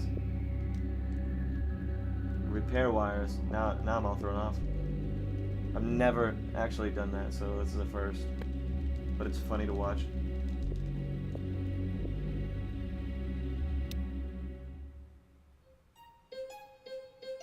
So here is my least favorite screen in the whole game, because it makes no sense. You have to hold down and right to get to that side of the elevator for some reason. Then you have to hold up and right to go back the direction you just came. You gotta hold up and left to go up into the elevator. It makes no sense. It never will make sense to me. Like, I don't understand it. Like, after you hit the trigger, it changes the way you move. Like, it moves. Wildest thing, man. So this encounter has 4 poison pods. We're gonna come back to this room, so hopefully we don't get this one again, because it is kind of a slow fight.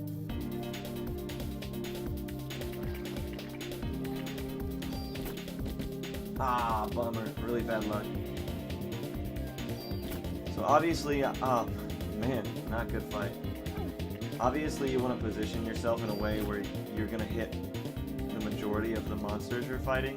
Like, you have a higher chance. And right there, I shot the one that was far away from me. So I missed. Missed 3 times for anyone who's actually playing the anytime I miss, take a shot game. Yeah, right, it's funny that it gives you that option. It's like repair. You know, the developers were just like cracking up. Like, this will be hilarious, dude. We'll have children get upset. At least it doesn't kill you, you know what I mean? I'm gonna drop a heal right here just because I don't trust this little fireball chucker.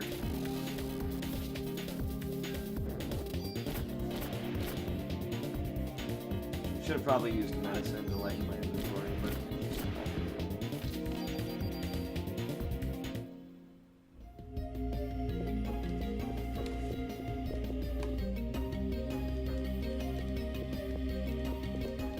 So the screen we were just in, the screen we're in now, and the screen we're about to go to, we're about to run back through. So all 3 of these screens are possible repeat encounter screens. The one we just fought is the best one to get. Like, if you get it, not a big deal. This one right here is the worst to have to do twice.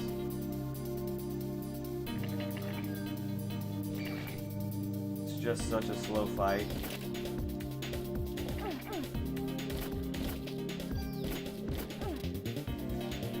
You see me taking damage here, it's not because I'm bad.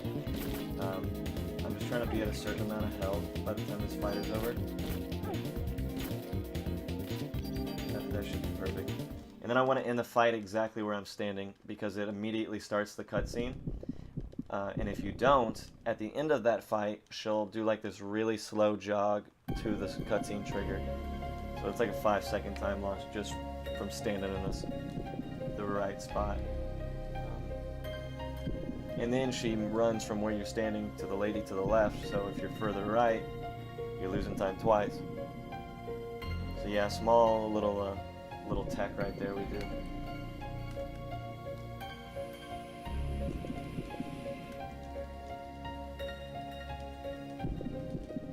And you hear me mashing, it's just a force of habit. Like, I don't need to be mashing through this, I just always am. It's one of those things that, like, if you work on your feet all day, the second you sit down, like, it's really a lot harder to get back up. And that's kind of how I feel about mashing in this game.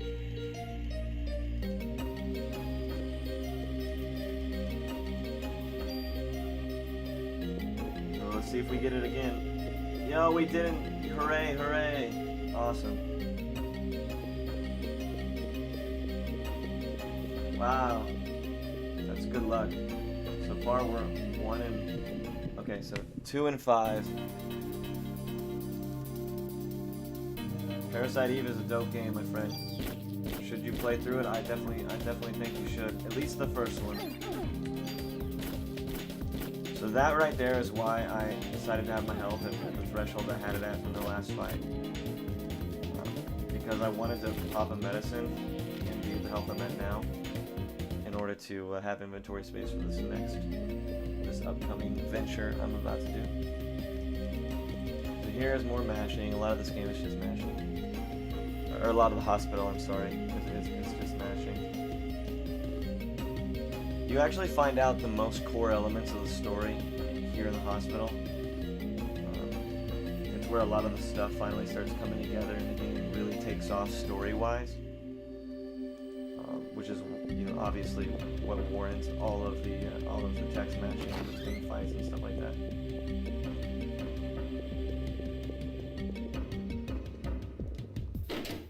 Thank you so much for the luck, my friend. I appreciate it. Thank you for the well wishes. Cure M's are like one of the most useless things in the game, so I always like to get rid of them.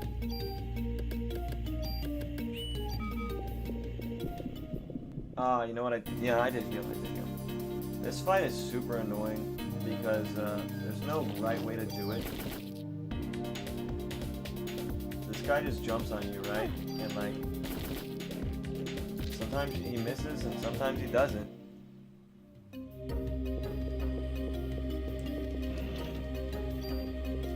How would you categorize this game based on genre?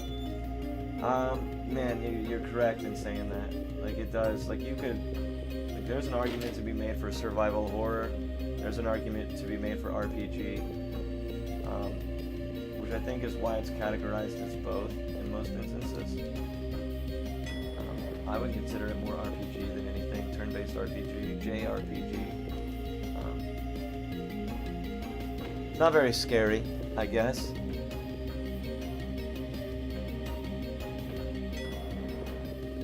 But, you know, none of the games are really scary.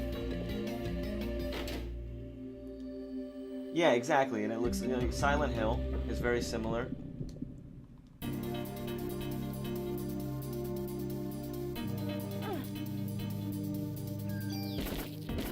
Oh, that's pretty lucky. So right here, you're gonna see me do Energy Shot for the first time ever. I should have done it initially, but I got really lucky with how that turned out. Energy Shot uses all of your PE and does an attack based on a percentage of that. Oh, super not good. But you notice that I was like incapacitated for a brief period of time afterwards. That's just it's a small drawback, but it's most of the time worth it in the scenarios that we actually use it.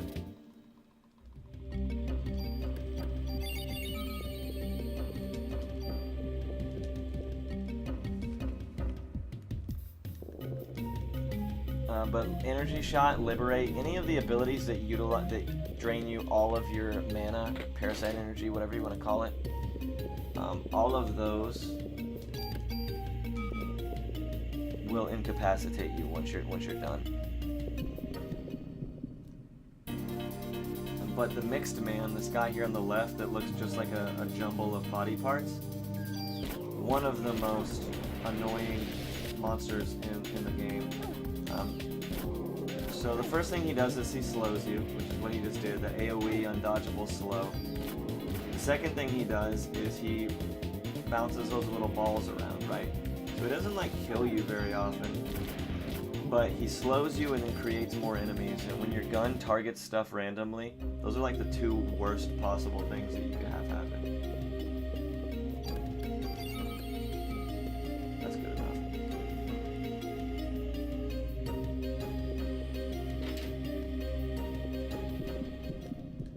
Yeah, the enemy concept for this game is cool, as well as the actual, like, how it's like a mixture of live action battle, like real time battle with your free movement and whatnot, and like positioning is how you dodge stuff.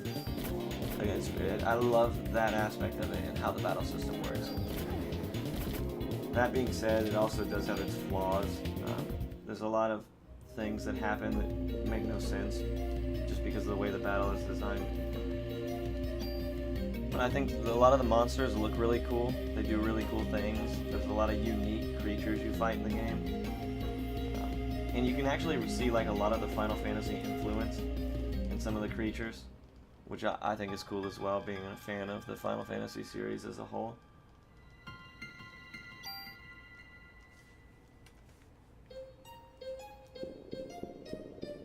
So here's one of the more annoying fights in the game, just because it's super luck dependent.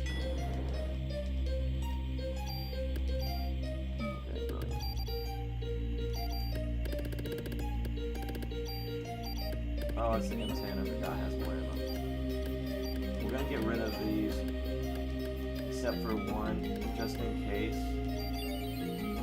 That should be fine, honestly. The next monster we're about to fight is a giant spider. And the giant spider, if he takes, as soon as the fight starts, if he takes a step forward, you're good to go. It should be a pretty quick and easy fight. Pretty normal stuff. if he takes a step backwards, he's going to open up with a slow ability that roots you in place as well as slows you. And that's when the fight gets a little annoying, a little slow, and sometimes pretty dangerous.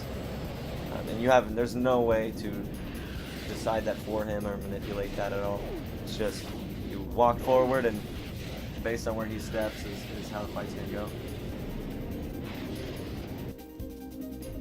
I've actually had a lot of people tell me I need to run the third birthday because I have a PSP and that's what I ran this game on. But I looked at it and there's not like notes or anything like that, so I just didn't have the drive to like, watch videos and route it myself. But it does, like, it looks obviously cool. It's very modern compared to this game. Alright, cool, so we got a good fight right here. We just want to stand right underneath this guy and have him punch us the whole time. But we don't want him to run over here.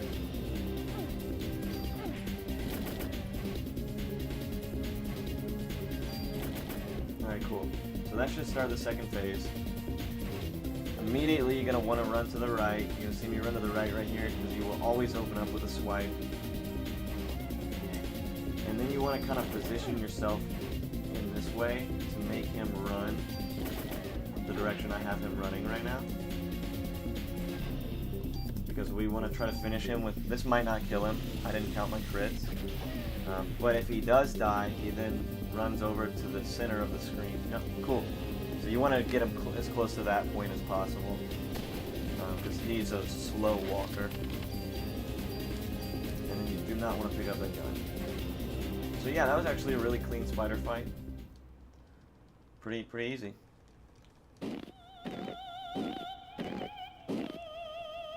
Yeah, and as Parasite Eve 2 was even a huge step in the active shooter direction compared to this, you know what I mean? So it was obvious, like, the direction they had for the game, that they wanted it to go, which is unfortunate because, like, a lot of the cult following likes this game for the direction that it ended up going, whether it be on accident or not. So yeah, they really got away from the elements that I love about this game, which is why I have not looked into running Parasite Eve 2 or the third one. Instead, I decided to just run other games. Looks like a Dark Souls boss. I'm not up to date on my Dark Souls. Unfortunately, I am sorry. I played the first one and that was it. But I'll take your word for it. For sure. It's one of the cool... I think the spider fight is super cool. Right here, it doesn't really tell you or give you any indication, but you have to run to this side of the building to jump on the scaffolding to escape this plane that's going to crash into you. If you don't do it fast enough, it crashes into you, the game's over. That's that. It is an extremely punishing part of the game for absolutely no reason. So you would have to do whatever part of the hospital you saved in last and the spider fight all over again. Because if you don't know that you're supposed to run to that side and you run to a different side first, you're gonna die. Uh-oh, this could be bad. Oh, nice. Got lucky. Tech-related setback with how the... Yeah, I agree. I think that they were like, let's make a survival horror game. They had just finished, or they were working on Final Fantasy games at the time, since it is Square Enix, and that was what they did.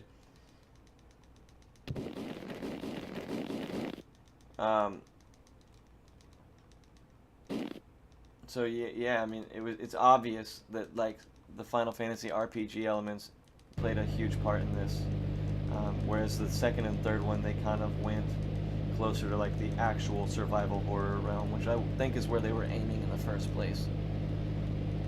Why is this so low? I'm sorry, is that like my voice or the game audio? Do you want me to turn either of them up?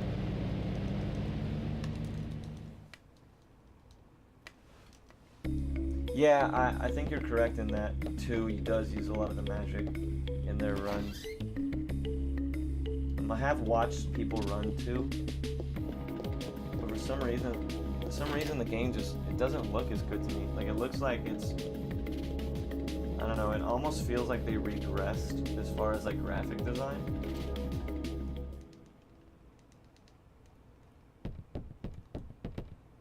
Maybe that's just my opinion.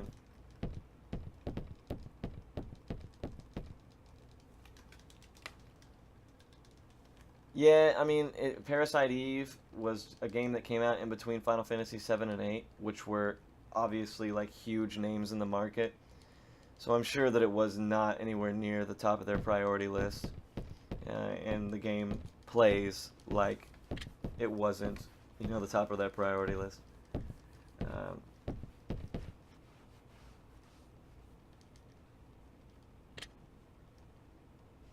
Two looks at, yeah, two is, it's almost like there's too much going on for me, I guess. Like it's, the UI is kind of crowded. The contrast between like everything that's going on kind of hurts my eyes.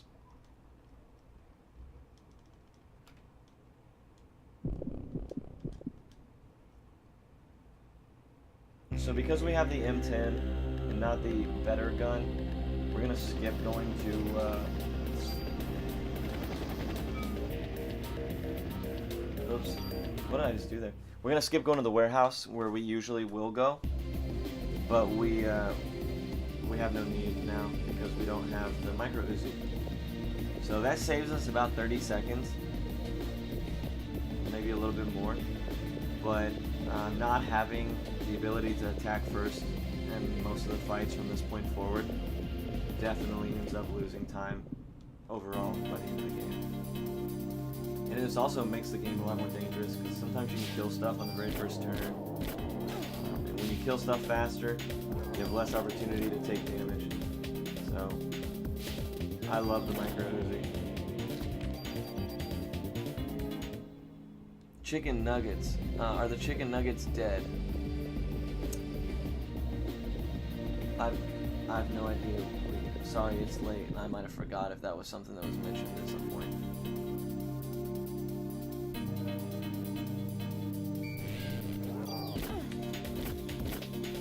That was good.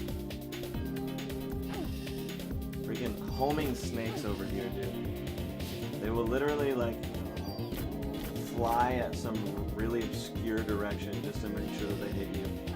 The best way to deal with them is to, like, just be too far away. Sometimes that's not easy. And that's a heal here. Now that I have heal 3, it's a huge heal. Omega boost. Never heard of it. Never heard of it. I'll have to take a look at it then.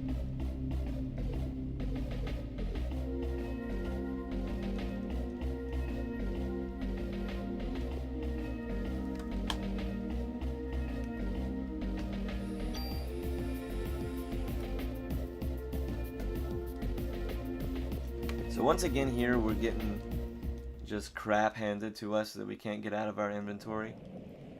So basically every time you talk to Maida it's just -1 permanent inventory slot. But it's important to note that right here is probably the worst fight in the entire game. And I want to make sure that I'm adequately prepared. I don't need these anymore. It's just a regular old fight. You know what I mean? Like, it's just a regular encounter.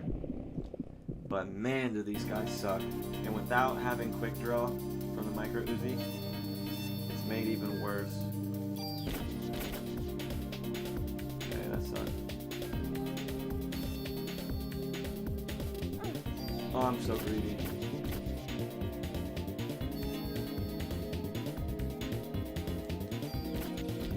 Nice.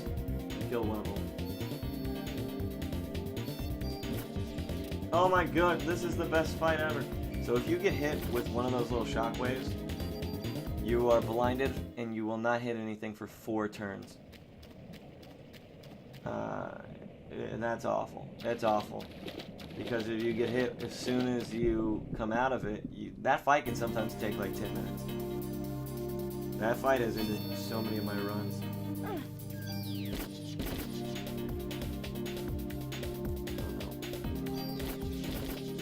The way that monsters in this game work is is that whatever they afflict you with, if they afflict you with some kind of status ailment, when you kill them, they will drop whatever the item to cure that status ailment is.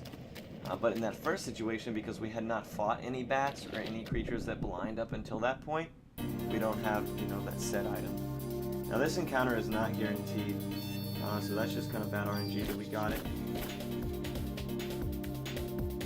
Snakes and bats, two things that are really annoying. Oh, wow. So yeah, gotta use the cure D to cure the D that we have. I think it's darkness is what the blind is technically called. And see right here, if you get blinded once, they can just stun lock you and blind lock you. Oh, it's so miserable. There it is again. So yeah, usually you don't even get this fight. So you can see just how much time the RNG could possibly save you. Do I play games casually? Yeah, I actually play quite a few games casually. I work a lot, so I don't have a whole lot of time anymore. Currently, I'm actually working on speedrunning Ni no Kuni, which is a very cool, interesting game. Quite a bit longer. It's like 6.5 hours at its fastest. But yeah, I do enjoy playing games. Like, I don't play this game casually. Any game I speedrun, I don't really play casually. Not anymore, at least. But I am a fan of like these old Final Fantasies and Legend of Dragoon. Love that game. Things like that. Drawing a map for this place. Oh man, yeah, the map for this place is ugly. Luckily, in the speedrun, we only go through like a real minimal amount of the sewers. But good lord, I've seen the map just because I've like considered adjusting the routes and stuff like that we run. It is not pretty. Okay, so right here, we got really unlucky. With quick draw, you will obviously have a much better chance of killing this guy before he attacks. Oh wow, this is so bad. I have any more cure D? Nice. Usually one crit will kill him, and usually you start with good enough ATB to get the attack off before he attacks. And in that situation, we didn't. So that fight took like 3 turns longer than it needed to. We have a brief cutscene here. No more bats, thankfully. Am I a Chrono Cross kind of guy? I've actually never played Chrono Cross because I never owned like Chrono Cross. Now, I've never played either of the Chrono games. Chrono Trigger. I looked into speedrunning for a period of time, but just I'm not really good at like Nintendo games in general. And like the movement and such of the Nintendo controller. I've never owned a Nintendo in my life. My roommate does. I just, never did as a kid. And as such, I never played Chrono Cross because, I always just assumed that the two were tied together as far as like you had to play one to play the other.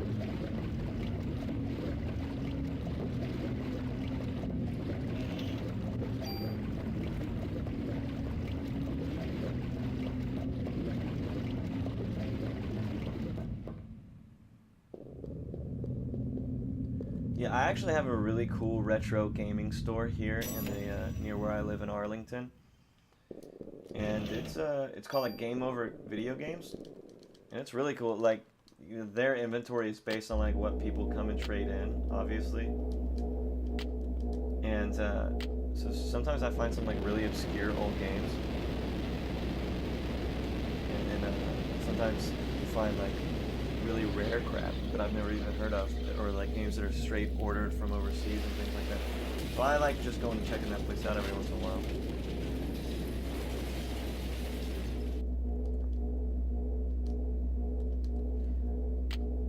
Okay, yeah, well, I mean, maybe I'll consider playing Chrono Cross just casually then. Because yeah, that's one of the big, huge RPG-based games that I just never played because I wasn't able to play the first one. I played Kingdom Hearts, I played the God of Wars, I played the Shadow of Colossus, I played pretty much everything that came out. There was story or, more role-playing driven throughout my adolescent.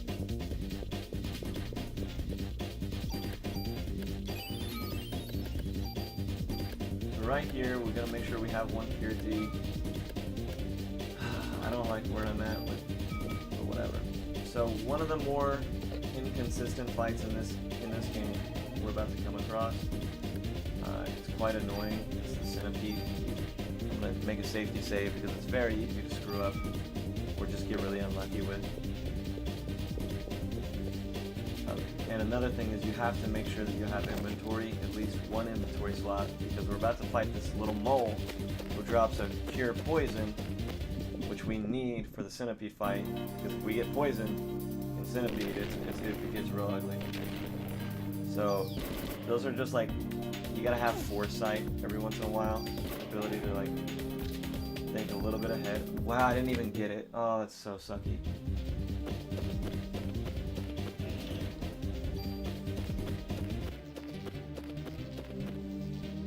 Yeah, I'll definitely take a look at it, man. Not a problem.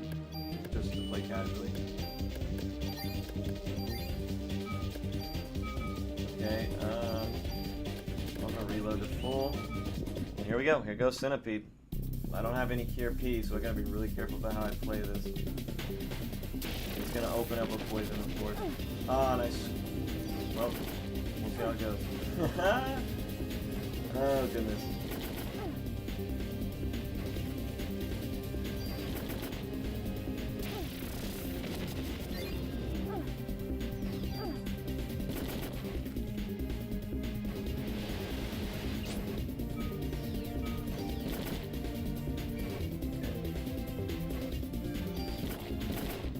Very lucky. If you time it in the way that I did right there, you're always going to fire your 3 shots at the exact same body part, which is why you saw me kill that one piece so quickly. And then I fired a lot of shots at that other piece, so I decided to energy shot a higher health piece. Wow, this is such a good centipede fight considering how it started. Holy crap. Wow, that might be the best centipede fight I've ever seen, actually. As far as timing. I don't know how fast that was, but good lord, that was good.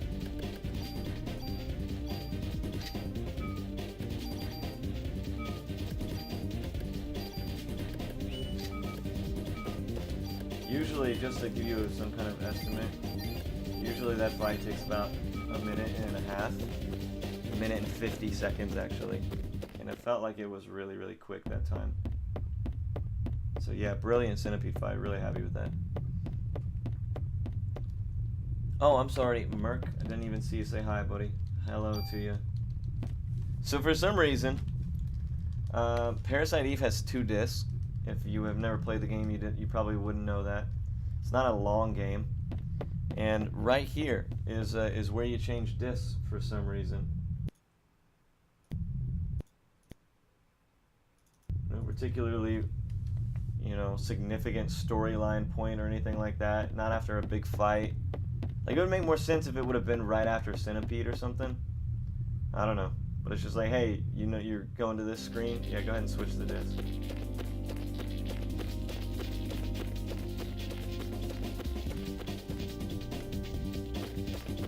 Hopefully we don't have to fight this mole bastard again. Sweet. And right here is actually an interesting movement. If you run down while hugging, while staying along this line, you'll get up. You'll run into a different screen than you're supposed to. And it makes it, you know, and this is how you exit. So if you do it how I just did it, you actually save going through an entire screen. I'm not really sure why it works that way, but it does, and it's nice. You should definitely utilize it. Now we're going to my favorite part of the game, which is Museum. See a lot of really unique monsters here, a lot of really cool fights, a lot of interesting, like a lot of the game is routed a pretty like a black and white way, you know what I mean? Like there's not a whole lot of variation in the route based on like people's personal preference. But I play the museum a lot different than a lot of other people do. I play it super aggressive. There's a lot of really interesting, cool strats that you can try based on like how the run is going. A lot of really good or bad RNG can happen here. So like this is where runs are decided if they haven't been decided already, and I kind of like that. Also, the monsters you fight are dinosaurs and scorpions and stuff, so it's just a cool place in general. A creepy museum after hours, like that's dope.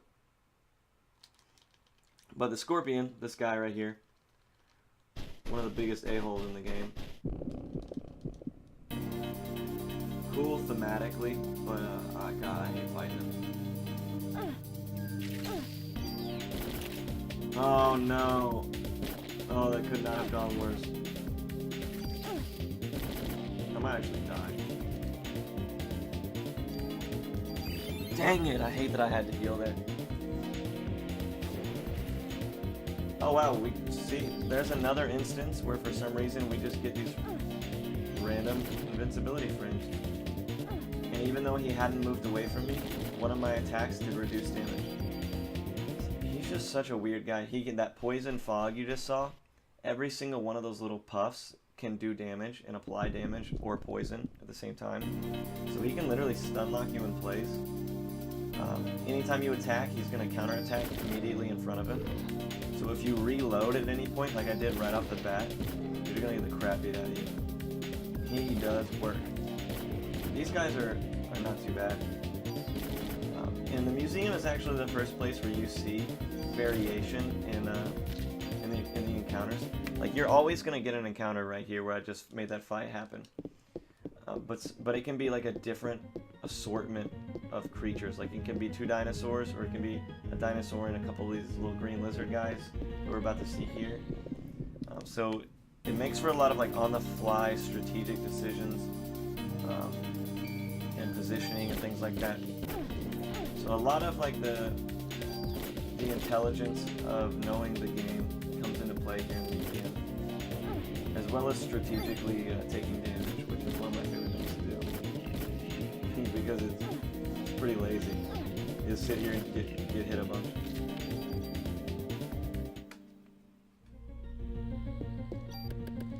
Right here, I'm gonna sort my inventory because we're about to fight armadillos, and these armadillos guaranteed to drop medicine 4s, which are the strongest healing thing in the entire game. So I always just want to double check. If I'm not positive that I have an inventory space, I always like to check. Thank you so much, Crafton. I'm sorry I just glanced at chat. I appreciate that. The game is a little bit sluggish at times, so I feel like I overtalk, and that sometimes that makes me nervous, like talking too much or whatever.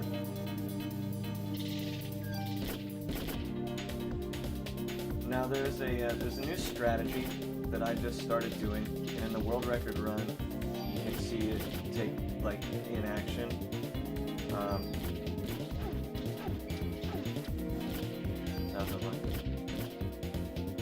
But you can only do it with the micro Uzi, with the other gun, because of the nature of the gun and how it works. And it is to the gun that you get when you kill Centipede. Nice. You put ice bullets onto the micro Uzi. Well, in the museum, a lot of the monsters you fight, the armadillos we just fought, dang it, bad repeat encounter, bad RNG. Like actually these creatures you see right here, the raptors and the armadillos take way increased damage from ice bullets. So if you get a lot of, if you fight a lot of them in the encounters, which, like I stated earlier, sometimes can be, you can sometimes fight a lot more armadillos and raptors in one run as opposed to another, just because of how random the actual makeup of each fight is. So I really do like doing the ice bullet strat. I feel like it's really strong and effective.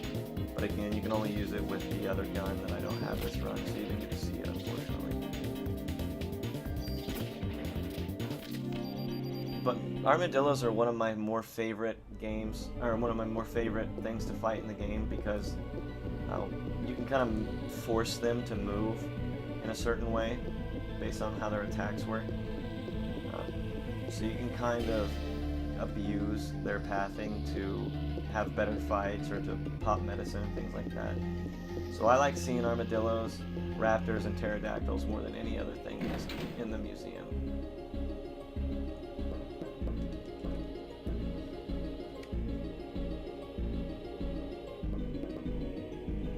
Well, I'm glad that you enjoy crafting, because sometimes I feel like I'm talking too much to myself to keep myself fresh.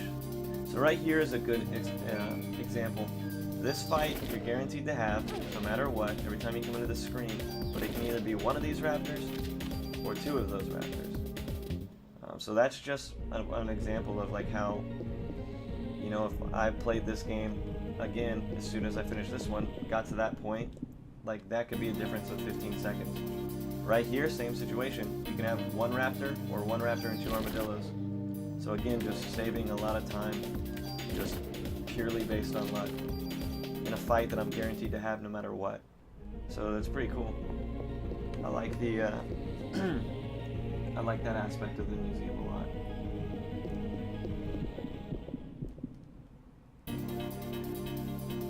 I played the Legend of I played the Legend of Mana a little bit. Wasn't crazy about it, but the runners of it, super nice guys. Some of the nicest speedrunning community people I've ever had the pleasure of speaking to.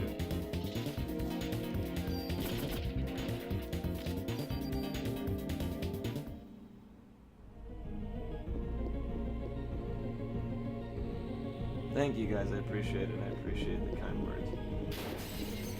Here is the first instance of a pterodactyl. After this fight, they get thrown into like the pool of what can spawn in fights. And these are the best thing to see because they're weak, their attacks are easy to dodge, and they die really fast. And they drop medicine, like high healing medicine. Well, he should have been dead already. He's a bummer. So he drops medicine 4, the strongest medicine in the game. So yeah, anytime that you have an opportunity to see a pterodactyl, you definitely want to see a pterodactyl.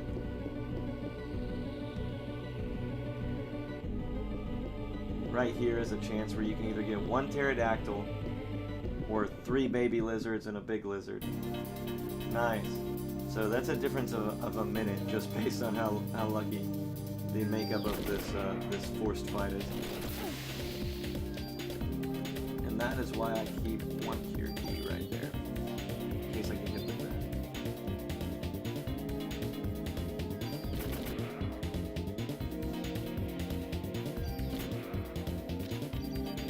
Nice. More and more medicine.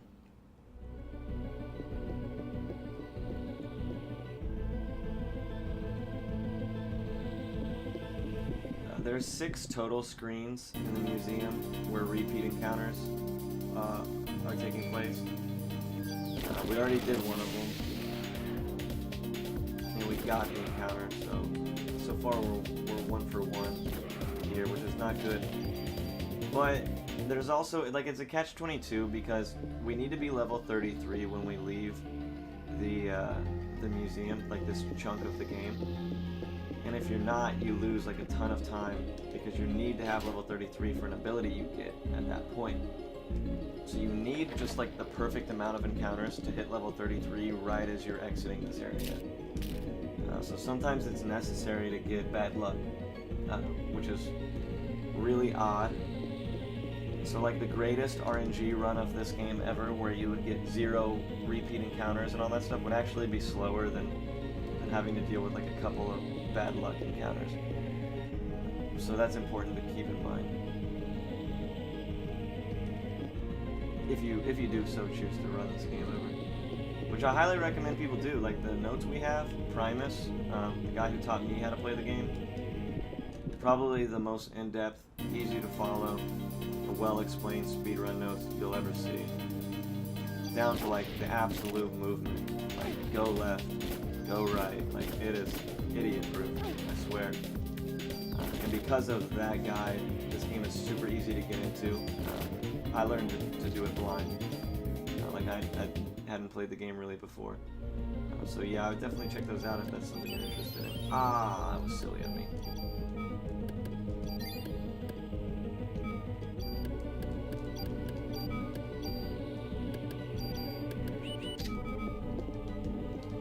right there I should have healed with medicine as opposed to actually using my mana, my parasite energy. Because if we get a scorpion in this next fight, which you have a pretty good chance of getting, and we did, you want to be able to energy shot it, kill it faster, but instead I'm going to use haste and just gun it down as quickly as possible.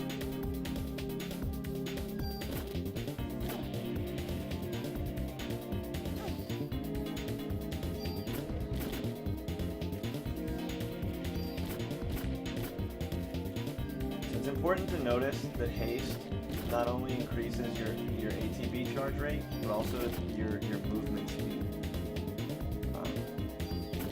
making it one of like the most versatile and important abilities in the entire game.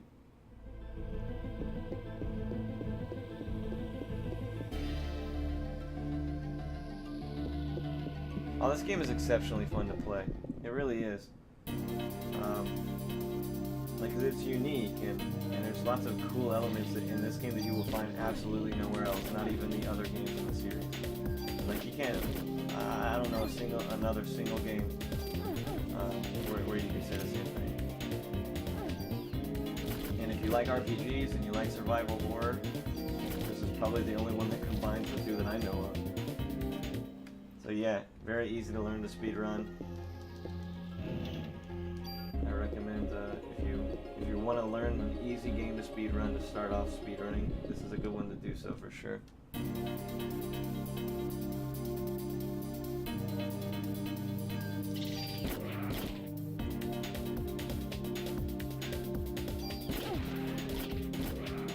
This fight is a little bit annoying, a little bit tricky to figure out and like get down really, really well, because you gotta stand in a really good spot in order to hit both of them, or you gotta bait the armadillo to move closer to you.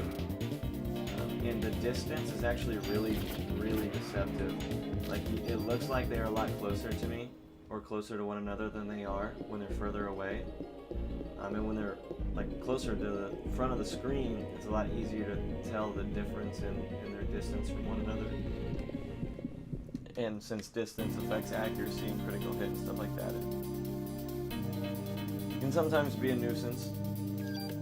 So right here, I'm going to energy shot one of these to kill it immediately. And the reason I do that is just because it obviously lessens the likelihood of having to deal with what I'm dealing with here. So I'm going to haste, just because I'm blinded right now and I have no way to get rid of my blind. So I might as well like utilize my turns as opposed to just sitting here.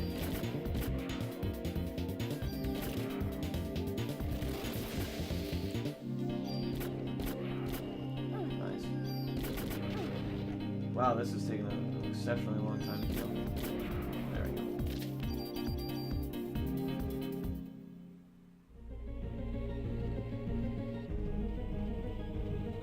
Delka is one of the only other survival horror RPGs. I'll have to check that out, honestly. I've never even heard of it.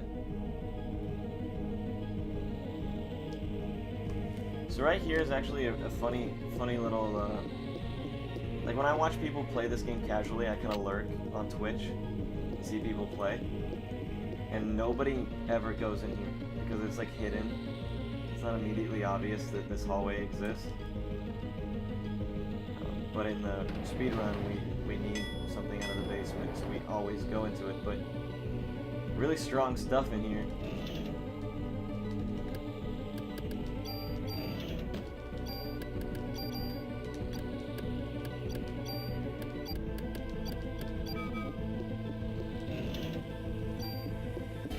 And we just go whoop right back into the elevator.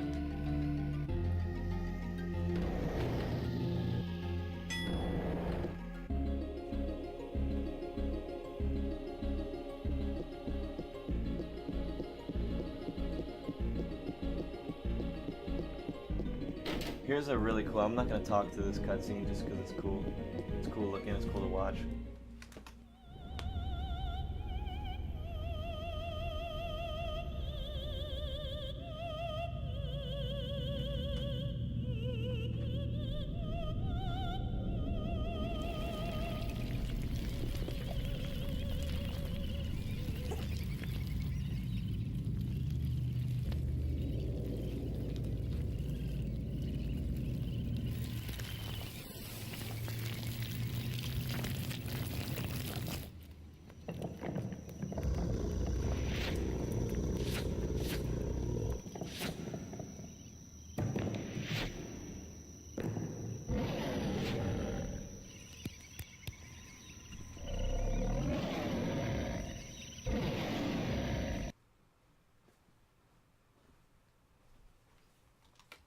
Hopefully my mic didn't pick me up going to the bathroom right there. That would have been weird. But yeah, T-Rex comes to life. You know, doesn't get much doper than that, honestly. Some straight Robin Williams, rest in peace, Night at the Museum stuff going down. So this is a screen where we could get the repeat encounter, and we didn't, so that's good. It's probably the worst repeat encounter in the museum to get. Right here is another one, and we did get this one, but it's not as bad.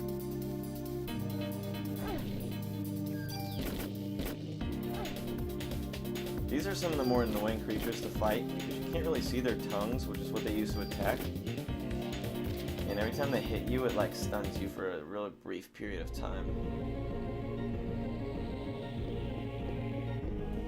Now before I go into this next cutscene, I need to make sure that I have 2 free inventory space. And I actually know for a fact that I'm full. So I'm going to drop a couple of things. Or just use medicine. Because in the cutscene you have to get an item, 2 items actually, from the people in the cutscene, Maida and Clamp. And if you don't have inventory space, it makes you have to do everything all over again, and you have to like pay mad attention and be really, really quick. Otherwise, you just lose tons of time.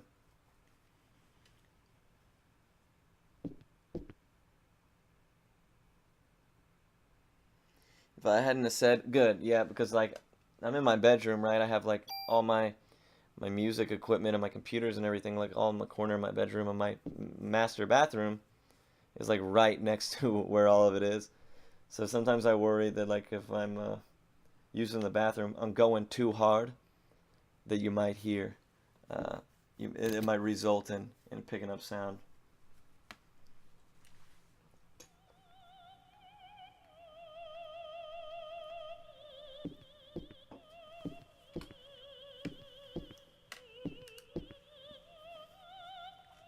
Actually, I'm gonna see what my I didn't start my split timer.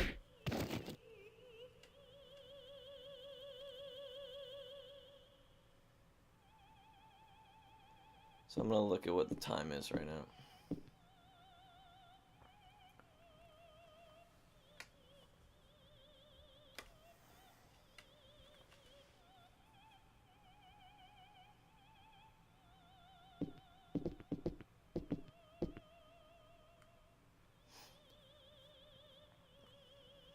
Oops.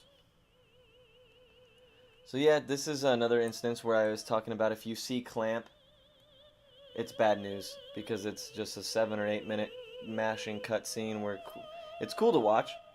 Dude catches fire, they jump out of the window, real cool stuff. Spoilers, but real cool stuff. But yeah, it's just tons of mashing.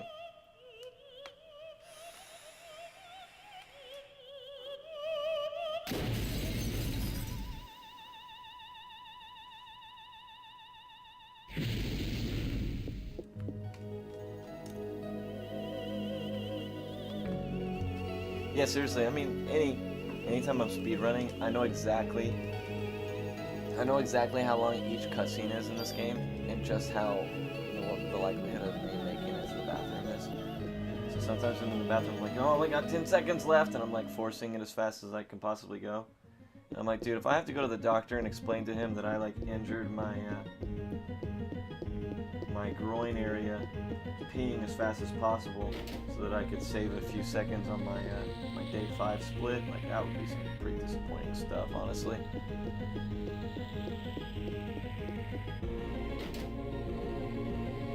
So right there was another repeat encounter possibility. We didn't get it, so honestly this run has been really, really good with RNG. We didn't get the micro Uzi, which is like the biggest element of RNG in the whole game, or one of the most pivotal at least. But otherwise, like, as far as encounters go, only the one in the sewer did we get, really. I would probably reset over. Oh, worms went really terribly. I would have reset at worms, for sure. The centipede went great. RNG's been good otherwise, so, yeah. And right here, we're going to heal with medicine. It's very important that it's a medicine.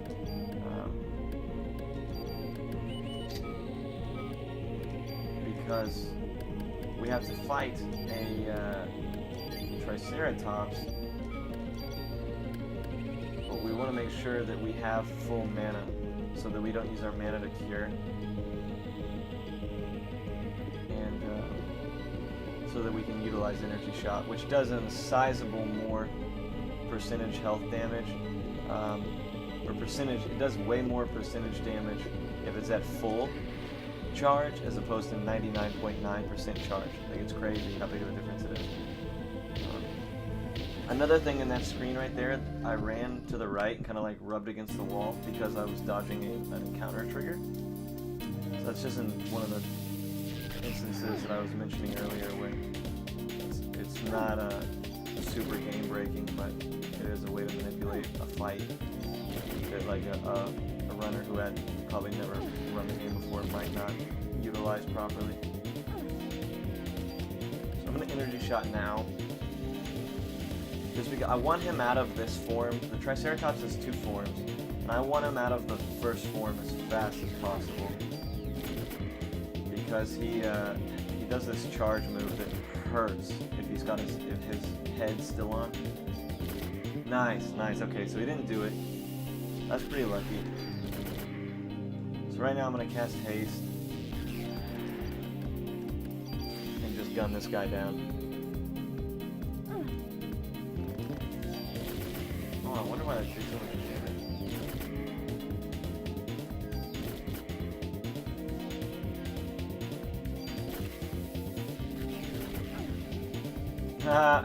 You know, I actually I knew I was gonna die there, but I was like, you know what, I might as well pop a revive, save myself some inventory space.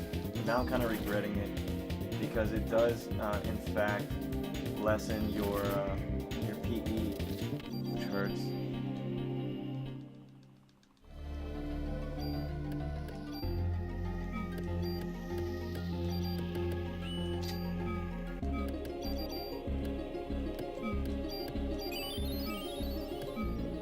Oh, you know what I need to do? Reload. Okay, so now we have to fight the T-Rex, which is a super fun fight. It's important that I did that menu that I just did right there, because as you see, if you move down, it continues, it progresses the story for you. Now, T-Rex is actually an easy fight to screw up.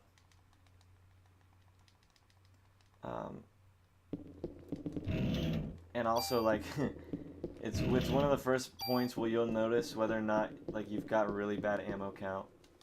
Because I've run out of ammo fighting the T-Rex, and I've had to beat him to death with my club, and it's taken, like, a really long time.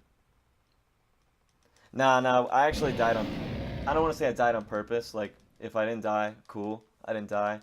But I purposefully didn't heal myself. Just because I'm going to need all the medicine I can get after this for the end of the game.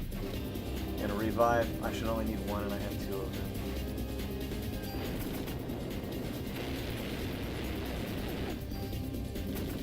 So T-Rex, you'll see me taking a lot of contact damage here. I'm doing it on purpose, because if I'm taking that 10 points of contact damage, it lets me know that I'm out of range of his fire.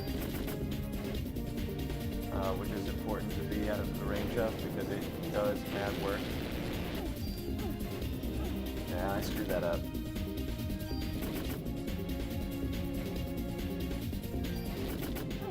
This guy, you literally just gun him down.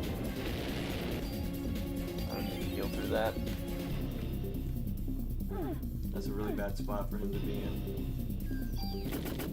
Whether or not he uses fire a bunch or his other weaker, much weaker attacks is completely random. You obviously want to see fire as little as possible, because you'll have to, like, it pretty much counts as a heal free every time you see it. Because it hits you twice. He's using it a lot more than he usually does. And every time I have to heal, it means like I won't be able to. Good lord, dude! Hop off!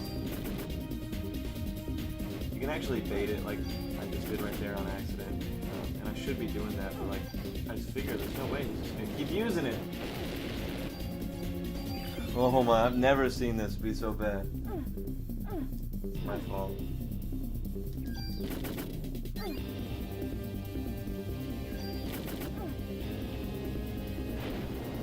Wow. Yeah, I can't wait to show this to the other runners. They're gonna crack up. That was the most fire I've ever seen. He didn't use a single other attack the entire time. Okay, so now is probably the most important gun menu, so I'm gonna take it a little slow here. Okay, M5. Okay, there we go.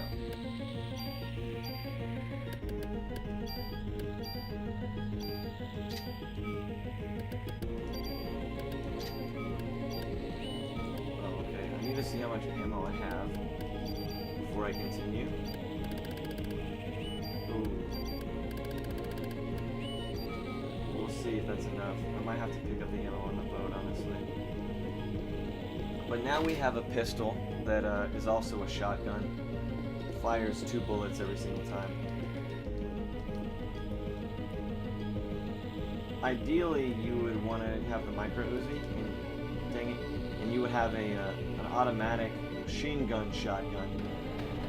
But we've actually started favoring this gun, regardless of whether you have the M10 or the Uzi up until this point, because it has such a high raw base damage that it friggin' pumps out the hurt.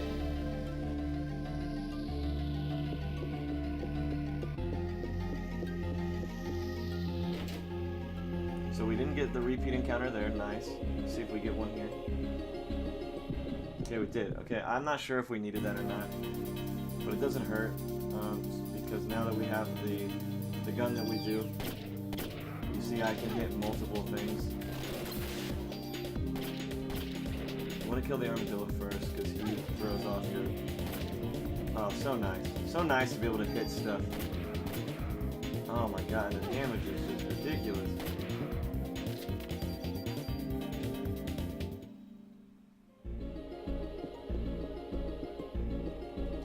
So I need to check what level I am right here.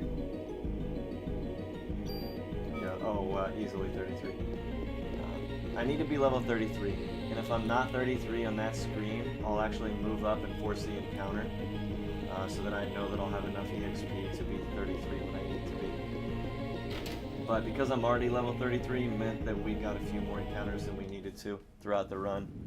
I'm not exactly sure which ones I could have afforded to not have, but there was definitely at least one.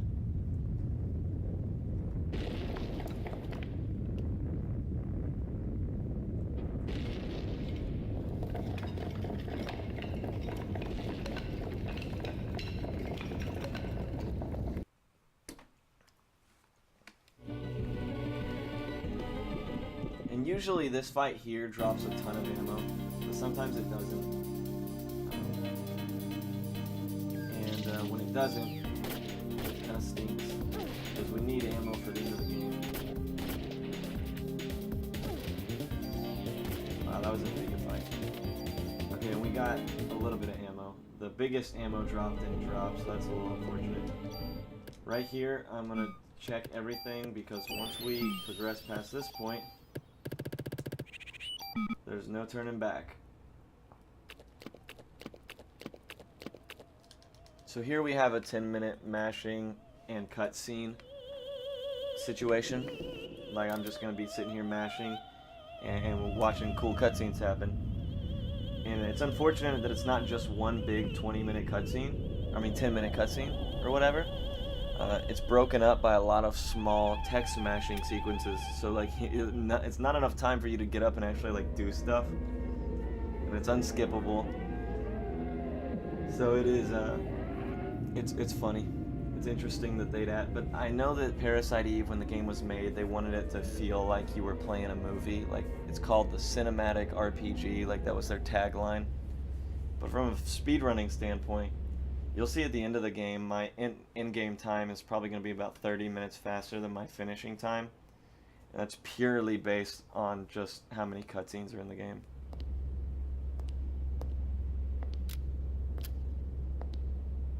But now we got a big old fat pregnant Eve. And they, if you've read the book or watched the movie, they explain a little bit more explicitly why she's pregnant or how she ended up pregnant. In the game, they kind of give you the impression that she just, like, you know, creates a child, creates pregnancy, like asexually or whatever. But the reasoning is the child that she would give birth to would be like the next superior ultimate being and would then carry humanity to its next evolution, which would be all these mitochondria-powered super beings or whatever. But in the books and the movie, she has to get actual sperm from a real man. So there's like this very silly, sexually explicit scene in the movie. And I guess they decided to cut that whole bit out of the game, which I thought was a little funny.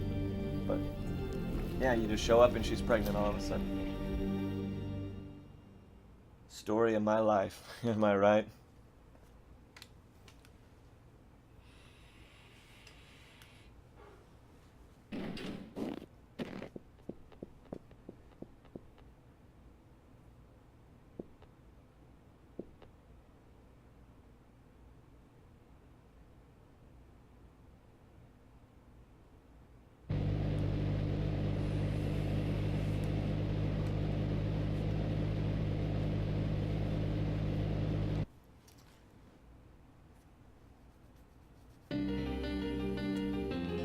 So I just looked at the time. We're actually on a pretty decent pace. Like, I figured the time would be way worse than this. We're not gonna set any records or anything, but man.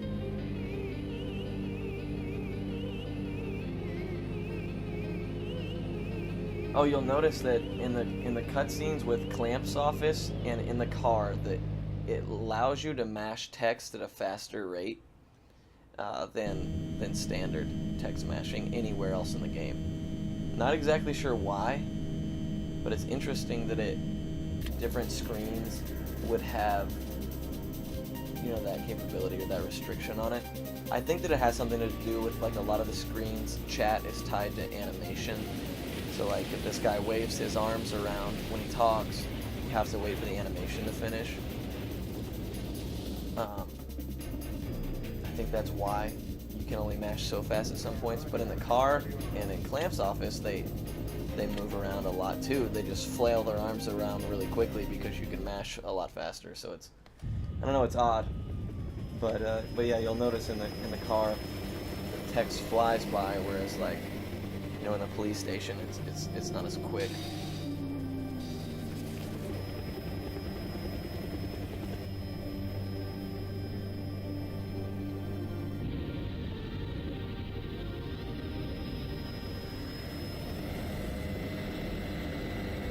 A lot of stuff happens in this cutscene that I'll kind of like comment on as it happens because the text is not really helpful, obviously, in this situation. So yeah, she's turned this giant jelly man. I don't know if you've ever seen the second Shrek, where like they make like the super big gingerbread man. But this is what, I don't know why, every time I see this cutscene, like that's what I think of. Eve basically creates this giant jelly man and then picks her up and they go out on the town together. He just starts blowing stuff up. All these attack helicopters, just completely destroying them. No issues whatsoever. But this is actually one of my favorite parts in the whole game, is they have this character that comes running up right here from like off screen, and his run is like the silliest thing that I've ever seen. And it takes forever. Like they're standing there staring, and here he comes like 10 minutes later. Look at that run. And like he's got this dark spot in his pants. It's just like that character, man. He cracks me up. I don't know what it is.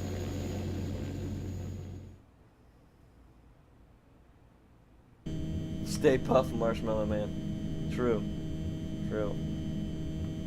But anyways, cut to, they see these two cops and this dude in a blazer in the middle of the streets in New York City. And they land their helicopter and they say, "Come with us," knowing very little about the situation. And they say, "Hey, listen, blonde chick who has been killing all these monsters for us, I know you're completely untrained as a pilot, but with no protective gear, not even as much as a helmet, not even as much as a co-pilot, we want you to just hop in this military-grade helicopter and go fight this giant beast. And she's like, all right, cool, whatever. And they're like, yeah, awesome. So she just hops up in, by herself, hops in this helicopter, and goes to fight this giant creature. No training whatsoever. Not even wearing her seatbelt. Just completely throwing any kind of caution to the wind.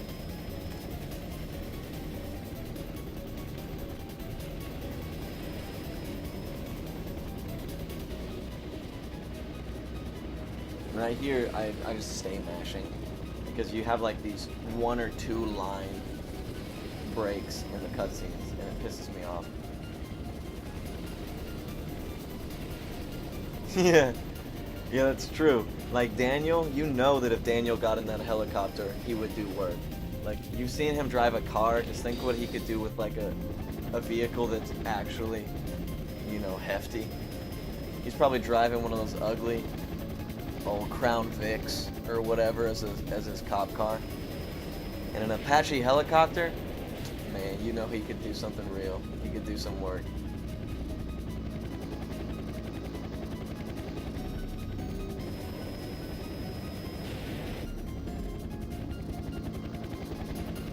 Yeah, fly a helicopter upside down. He'll straight land that helicopter in the river, straight up Sully style.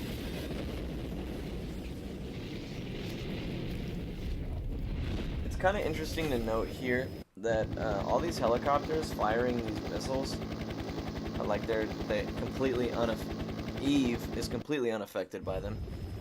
But the second that Aya fires the exact same missile, all of a sudden it does work, as if like her mitochondria affected the structure of the missile or something. I don't know. Yeah, so the movie and the book were the same thing, essentially, yeah.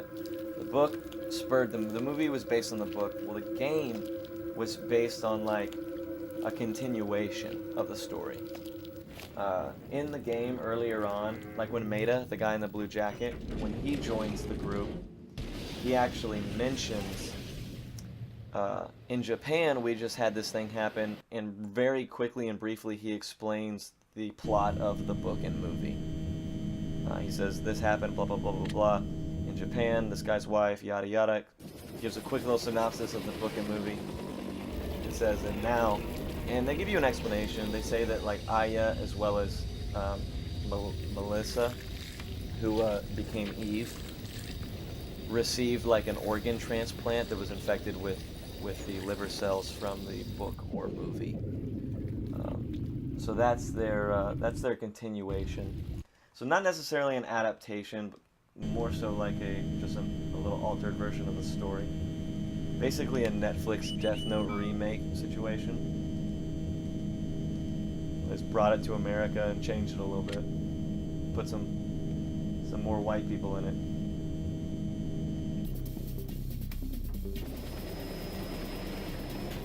Yeah, actually, so in December, I believe it's December, is when the game was released. And yeah, it is 20 years ago this game came out. So I planned on doing like a 24-hour stream of some sort, but like I don't know what. Maybe I'll do just like a Parasite Eve 1 through 3 gameplay situation, or maybe I'll just speed run this game for 24 hours straight. I'm not sure yet. But yeah, it is the 20th anniversary. It's pretty cool. But yeah, I just don't think the game saw the success that the other games at Square Enix, like, it didn't see the success that Square Enix is used to seeing, just really, even in its games that were more fringe or more obscure. So I think they're just fine with kind of ignoring that it exists, or ignoring that it is a big milestone for the game. Because there's a lot of people that I talk to who've never even heard of it.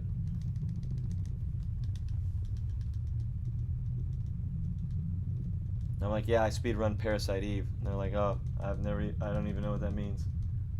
And I'm like, man, that sucks. If I said, yeah, I play Ocarina of Time, all of a sudden they'd be my best friend, but no love for Aya, I guess.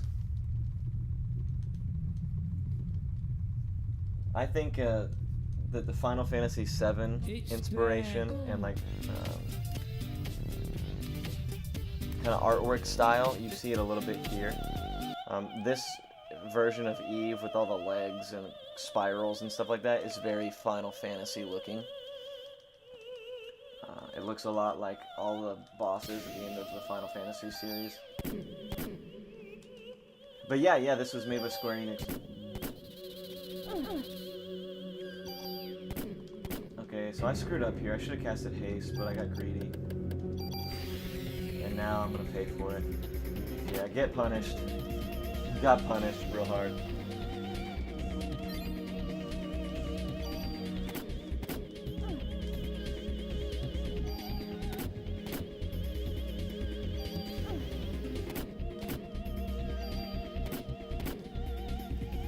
Now you just don't want her to ever grab you, because when she grabs you, it's rough. Not only does it do a ton of damage, but she can inflict some pretty nasty status effects on you.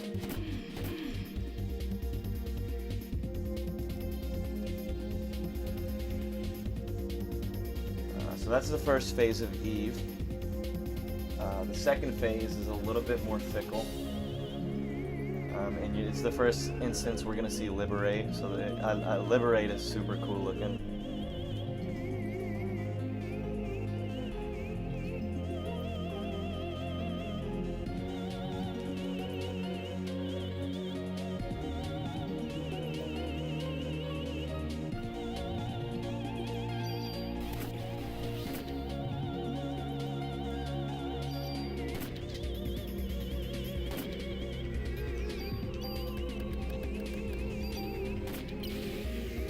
Hopefully she should be dead after this. I actually fired one extra shot because I didn't get any crits on the first one. So I think that she should be dead. But Liberate is super, super handy because it does roughly 1,750 damage. 1,750 damage, and you can't be targeted, like everything freezes during that period of time. Yeah, so she was dead. Brilliant. Brilliant, that was perfect.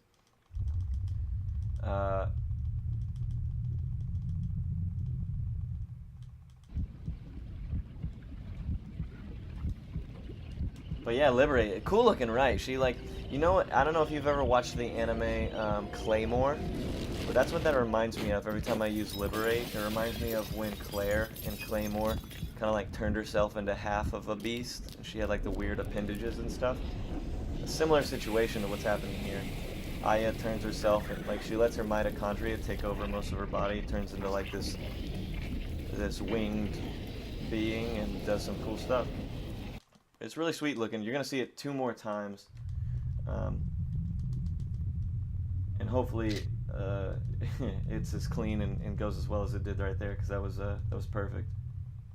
Sometimes after you do it, she's not dead, and you play a dangerous game whether or not you can squeeze in a couple more attacks right there before she punches you something solid. But I played it a little bit safe. So here is day 6, the very end of the game. Basically, not a whole lot is said or done here. We have some tech smashing right here at the beginning. I'm going to make sure that all my ammo and everything looks fine. I actually play day 6 different than every other runner. I have a strat that no one else besides me uses for some reason. Don't ask me why, I'm not sure. It's faster and much safer, so I have no idea. But I'm gonna do that strat here, which makes day 6 so much easier, in my opinion at least.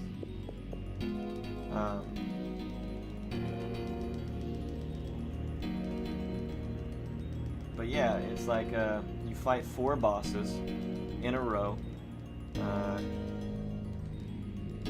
and they like scale with difficulty, or they're supposed to at least. And then that's pretty much the game. So right here, I'm gonna make sure that I'm good on everything. Oh wow, awesome. Well, since I'm here and we're not on world record pace or anything, I'm gonna make sure that I get some medicine fours. Yeah, we don't need to save. Famous last words. Yeah, honestly, I think it's just because like the way that they've been doing it for so long, they're just super used to it. And And yeah, they're super used to it and they don't want to change. But man, like it is so much better. Because we have Ultimate Being 2, which is like it'll be the second fight. There's like a baby, and then the second fight. The second fight is rough, and like you have a good chance of dying if you're not like super careful, and you lose a lot of time if it doesn't go flawlessly. Whereas the way I've adjusted it completely cuts out any danger, any chance of dying. And like if you just get decent, the decent end of a 50-50, it's 10 seconds faster.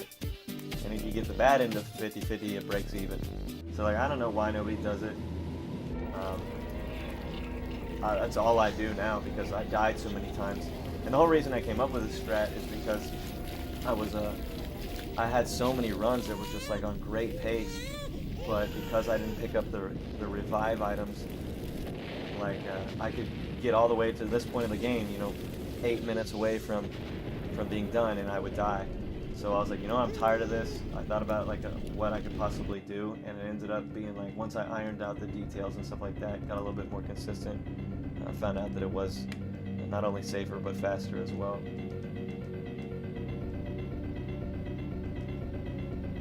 So yeah, I don't know if the newer runners, we do have 2 new runners that have been putting up some good times. I don't know if they do it, I haven't watched, but I know that they've been reading the notes, and the way I do it is not included in the notes. So I have a sneaky suspicion that they don't do it the same way I do it either.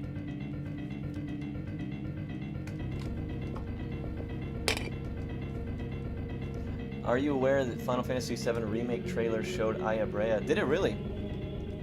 Because that's pretty dope. Even if it's not alluding to some kind of Parasite Eve future, that would be cool if they, there's a little cameo.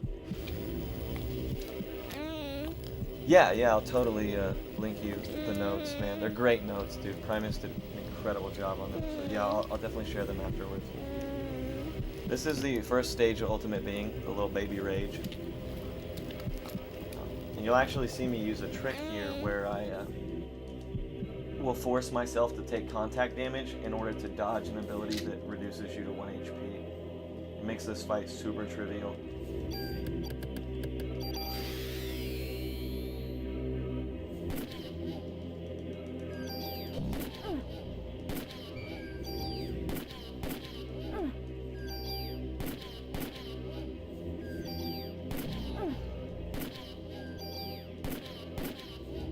Wow, he stood in the same spot for a long time.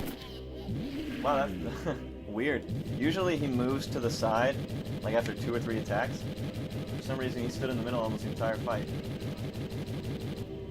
Okay, so this is actually the spot where the strategies change. This is the fight that I do differently. And it started perfect. 1, 2. Ah! And then right here, we liberate. And we just need 4 of the 7 attacks to land on the small guy. So there's 1, 2, 3. We need 1 more on him. Okay, so 1 of the next 4 need to be on that guy. There it is. Awesome. And now it's over. So that's that fight. Had I positioned better, I would have taken no damage. The fight is over. That's it. Usually it's a 1.5 to a 1:45 fight, and it's over just like that.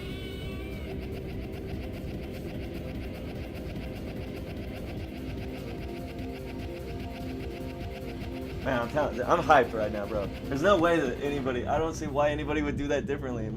Yeah, everybody does it way differently and it makes it so much harder. Yeah, dude, it really is. It really is. I don't know if it's just because like they're so used to the strat they've been doing, or I don't know. But it's so easy. It makes it so easy. And then in this fight, you actually lose a little bit of time. But in the grand scheme of things, it actually makes it faster. Because you can utilize a couple turns to heal, which you wouldn't have otherwise been able to do. because I have a revive and I won't be needing anymore, I'm actually going to play this fight a little bit more on the dangerous side. So usually you would open up with haste, but I have no need to do that. Oh yeah, this went so well. Now I just wait for Liberate to come back up. There it is. And this fight should be over as well.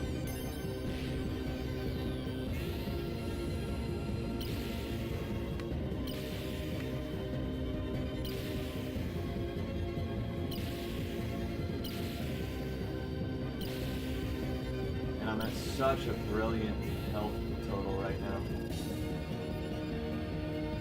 This is such a clean base phase, honestly. So he's not dead. Now he is. Dang it! I should have healed a little bit, but it's irrelevant. I have so much medicine and a revive that like I could care less at this point. But yeah, so that fight went great. UB2 went great. UB1 went great. So yeah, this is the last fight in the game. It has 2 phases. And in between them, the sickest cutscene featuring Daniel, the absolute man, the myth, the legend, doing the dopest thing you'll see in video games, period. So, like, this is when you start to feel really, really good because the run is over. Kind of. There's actually one thing, huge part of the game that you can screw up that I'll kind of mention as I do it.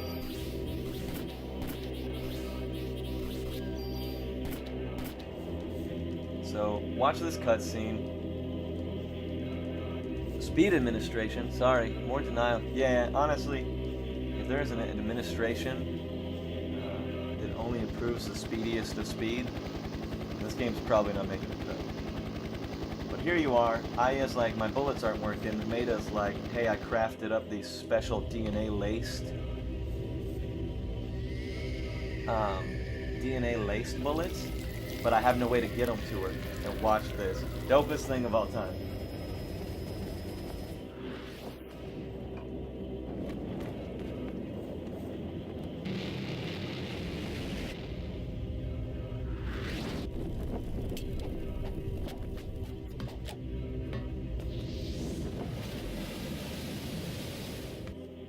Dude, so dope.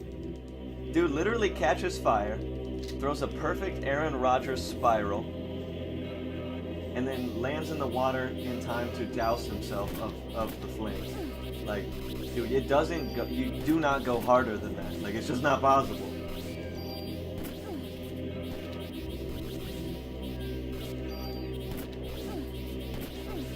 And then this, you just fire until it's dead.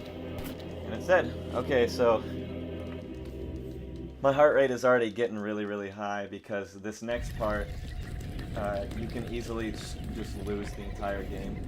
And I've never done it before not on stream, not on a marathon stream. So I always pay close attention. So I'm gonna probably be a little bit silent at this point. Just because like I haven't saved and everything is writing on this point.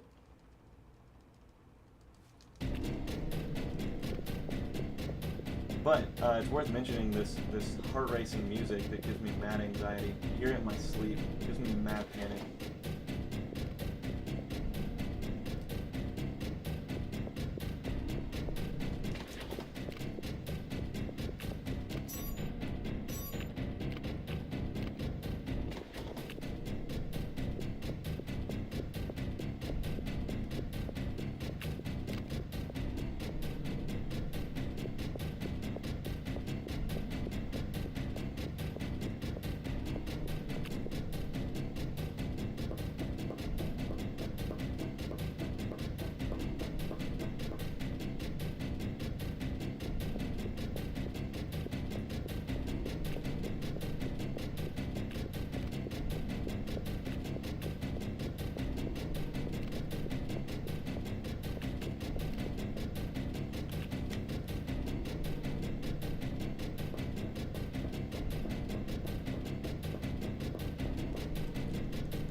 Alright, come on ladder, don't do me like you did me last time.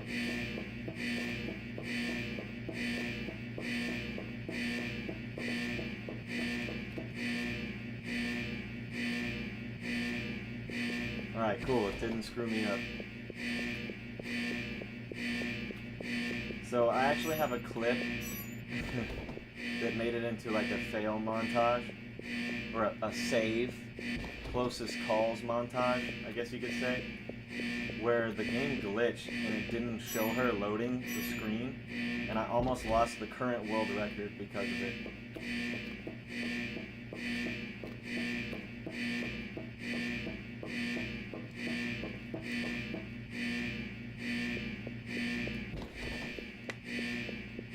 And there it is, ladies and gentlemen, that is Parasite Eve. I am done. We just got some action and some cutscenes to go through. Whew! But man, that song, like, okay, so let me explain just how serious that few minutes of screen progression is. If he catches up to you, it's game over. Like, it doesn't matter if you have a revive, it doesn't matter if you are full health, like, it doesn't matter. If he catches up to you, you die. If you go to the screen that you were previously on already, you die. So, in my clip, when I went up the ladder, it didn't load the next screen, but it had already started moving me in the direction I was going when it started loading. So I was literally like microseconds away, like maybe a couple frames away from going backwards a screen and having the complete run loss. And I knew that it was like the easy guaranteed world record by like a minute and a half. And I was like, wow. So I dodged that bullet, right? Well, right there at the end, as you climb the stairs, it happened again. And for some reason, the animation glitched. It didn't load the screen. And I almost went back a screen a second time. Within 4 or 5 screens of each other, it bugged out twice. Oh, I was so panicked. Ever since then, that stuff gives me such anxiety. And the heart-pounding music that speeds up with every screen doesn't make it any better.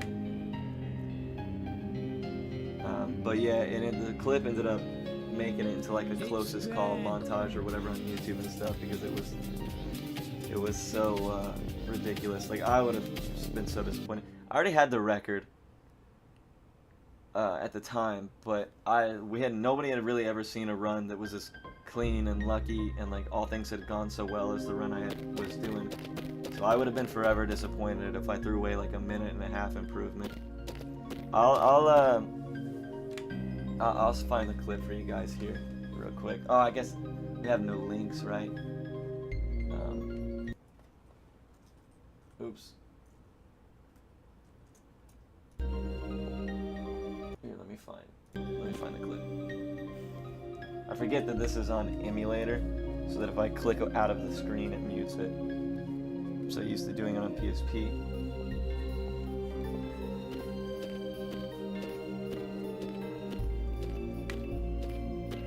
But yeah, it was so funny, man. And like you could visibly see it on my face. Like, in the people in chat that keep up with my runs or whatever, they were all like, "Dude, are you serious?" Like, they were tripping as well. They were laughing because it was so close to just being completely scrapped.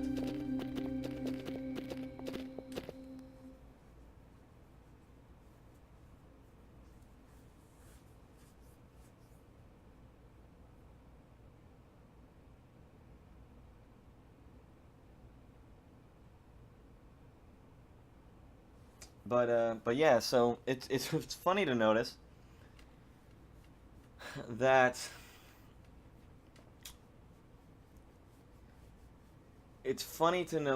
that for some reason the game ends and begins in the exact same spot. So in the beginning of the game, you're in the same theater. The same play is being displayed, is being performed. Everybody catches flames and almost dies. You know, most people do die. But in the end, you're like, you know what? I know the last one went terribly. Allow us to redeem ourselves. And they perform the exact same play in the exact same theater. Like, I don't know about you, but I'd be like, you know what? I'm gonna pass. I'm gonna just have to read the reviews on how that night went, because I don't think I'm willing to put myself through that.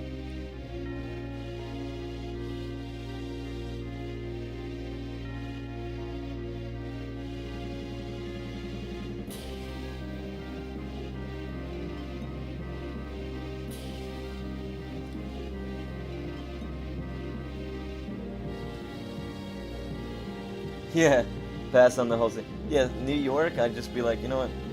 Nah, I think I'll go home. I think I'll move.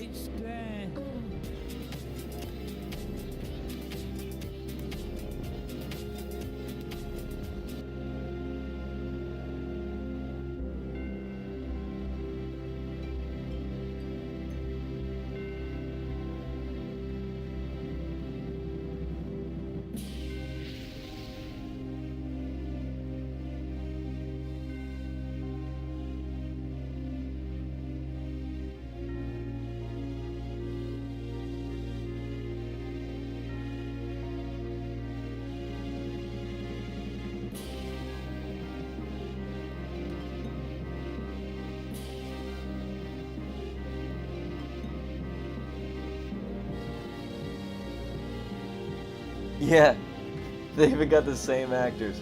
That's so funny. They're like, hey, listen, just they're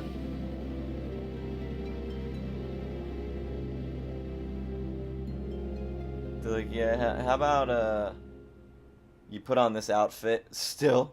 It's got like charbroiled skin still in it. It's like, yeah, don't worry about it. You'll be alright, trust me. It's a freak accident.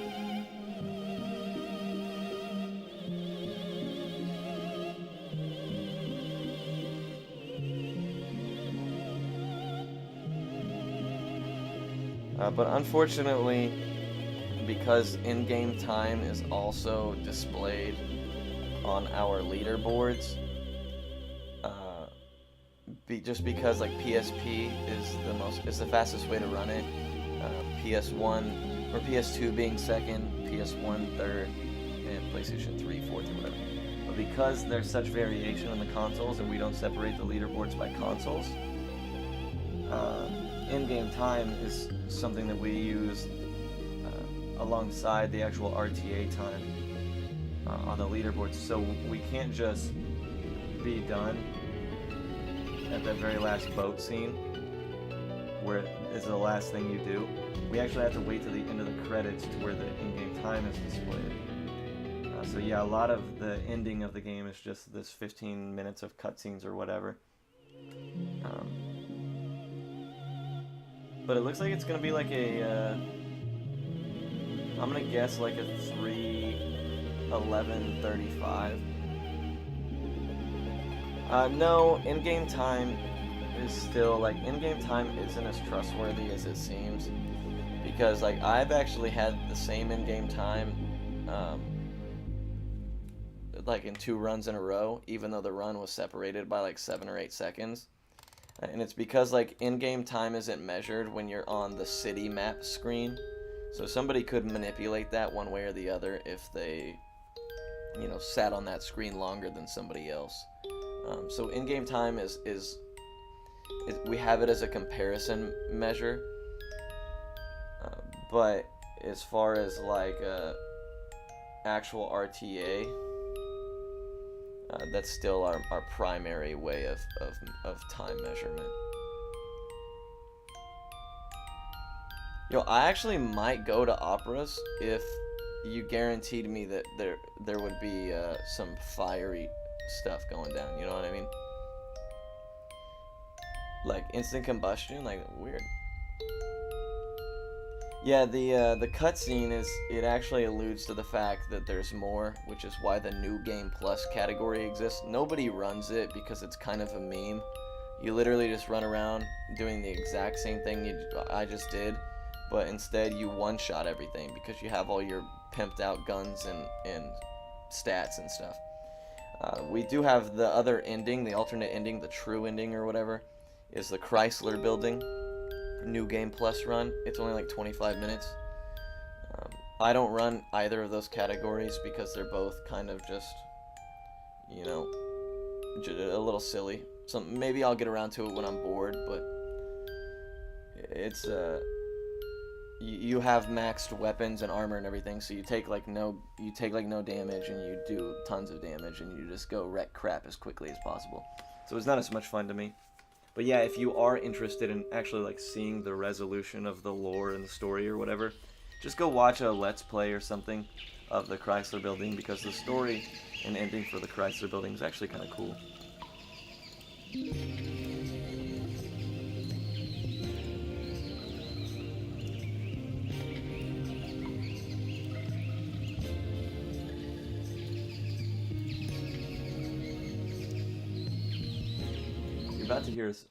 You're about to hear a song right here.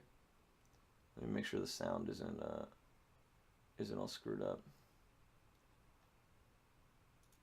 And it's a pretty decent song.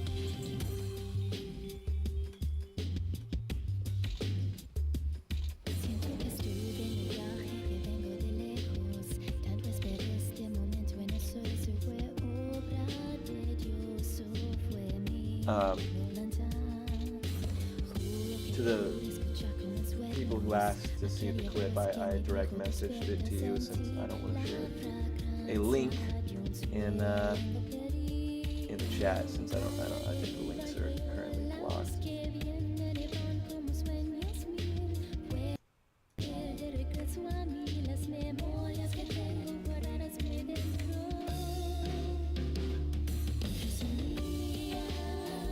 Yeah, from the moment the credits start to the moment they end is almost 8 minutes exactly. And I just sit here waiting, go get a drink, dance around my kitchen if I know for a fact that I've gotten the world record. It was actually funny, so before I had the world record that was almost lost based on just bad luck, the fluke that the current world record, me and the guy in second place were separated by literally 1 second. We had the same in-game time. The runs were entirely different, but we ended up being separated by 1 second. And I felt bad because I was like, I feel like I kind of prices righted him by being ahead by only 1 second. So like, that's why I was so dead set on improving it to the time that it's at now, which is a really pretty solid time. So yeah, that's just an example of how close it can be with the in-game time and stuff like that, because our in-game time was the exact same. But it was funny because he was watching and I was as I was finishing the run up, and we were sitting here both waiting for credits. He had, he was in my chat and we were talking about it. He's like, dude, I'm telling you, I think you beat it by a second. And I was sitting here just biting my nails, because there's actually a point where you're about to see, before I call time, when I'm sitting there, you have to match. And I was like, dude, I gotta make sure that I do this as fast as humanly possible, because it's only like half, and it was almost exactly a second faster. So I was sweating it. The clip of the loading bug jump. Oh man, it's bad. Dude, you're telling me. Like, I was so close to just completely never playing this game ever again. It was funny. Now I watch it and I look back on it and it cracks me up. But man, had it gone that way, I would have been so disappointed. Because the run was great. It was a great run.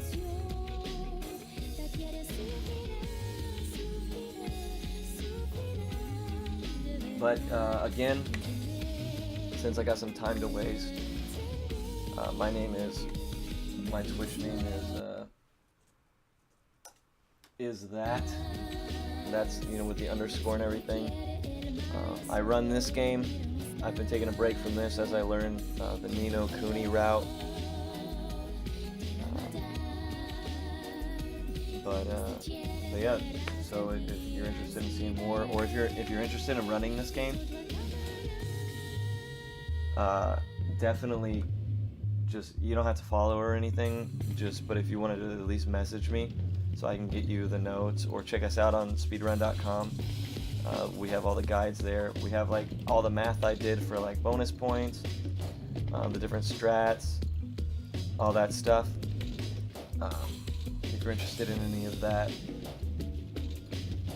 definitely hit me up, whether it be on Twitch or Twitter or speedrun.com or whatever, and I'll get that information to you. So yeah, thank you so much for the follows. I did see that, guys, so I appreciate that. But if you guys are interested in running the game, definitely get a hold of me. We have, like, this is probably the easiest game. Like, I've looked at running a lot of games. This is probably one of the easiest based on, like, the resources we have to learn and get into and, like, start putting up runs really quickly. Just because of how well Primus put all the notes and everything together. And like, there's not a lot of us, so we're a tight-knit group or whatever. Everybody's pretty cool. Yeah, I'll craft and I'll actually give you those notes. I'll DM or whisper or whatever it's called, those notes to you real quick. Okay, so this is, when you see director, that's when you know you need to start mashing. So I'll get ready on time. I'll say time. So it's still probably 15 seconds from now.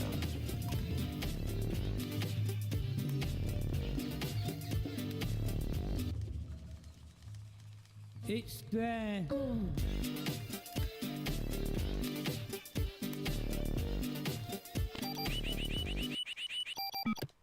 Time. It's there. I don't know what. Can somebody tell me what the time was? 2:28:51. So I'm gonna guess that that's like a 3:11:35. But I don't have Twitch up, so I'm gonna have to take a look. Yeah, my timer was a little. But I don't have Twitch up. Yeah. It's 3:11:05. Oh, is it? Started a little late. 3:11:05. Nice. Oh, is it? Still, that's great. Yeah, sorry you guys kept hearing the gorillas. I don't know why my Twitch alerts, they're not even like running or anything, but for some reason those sounds kept. So I know when people were following me. Maybe it's because I have the Twitch chat up or something. But yeah, thank you guys for letting me run. That's Parasite Eve.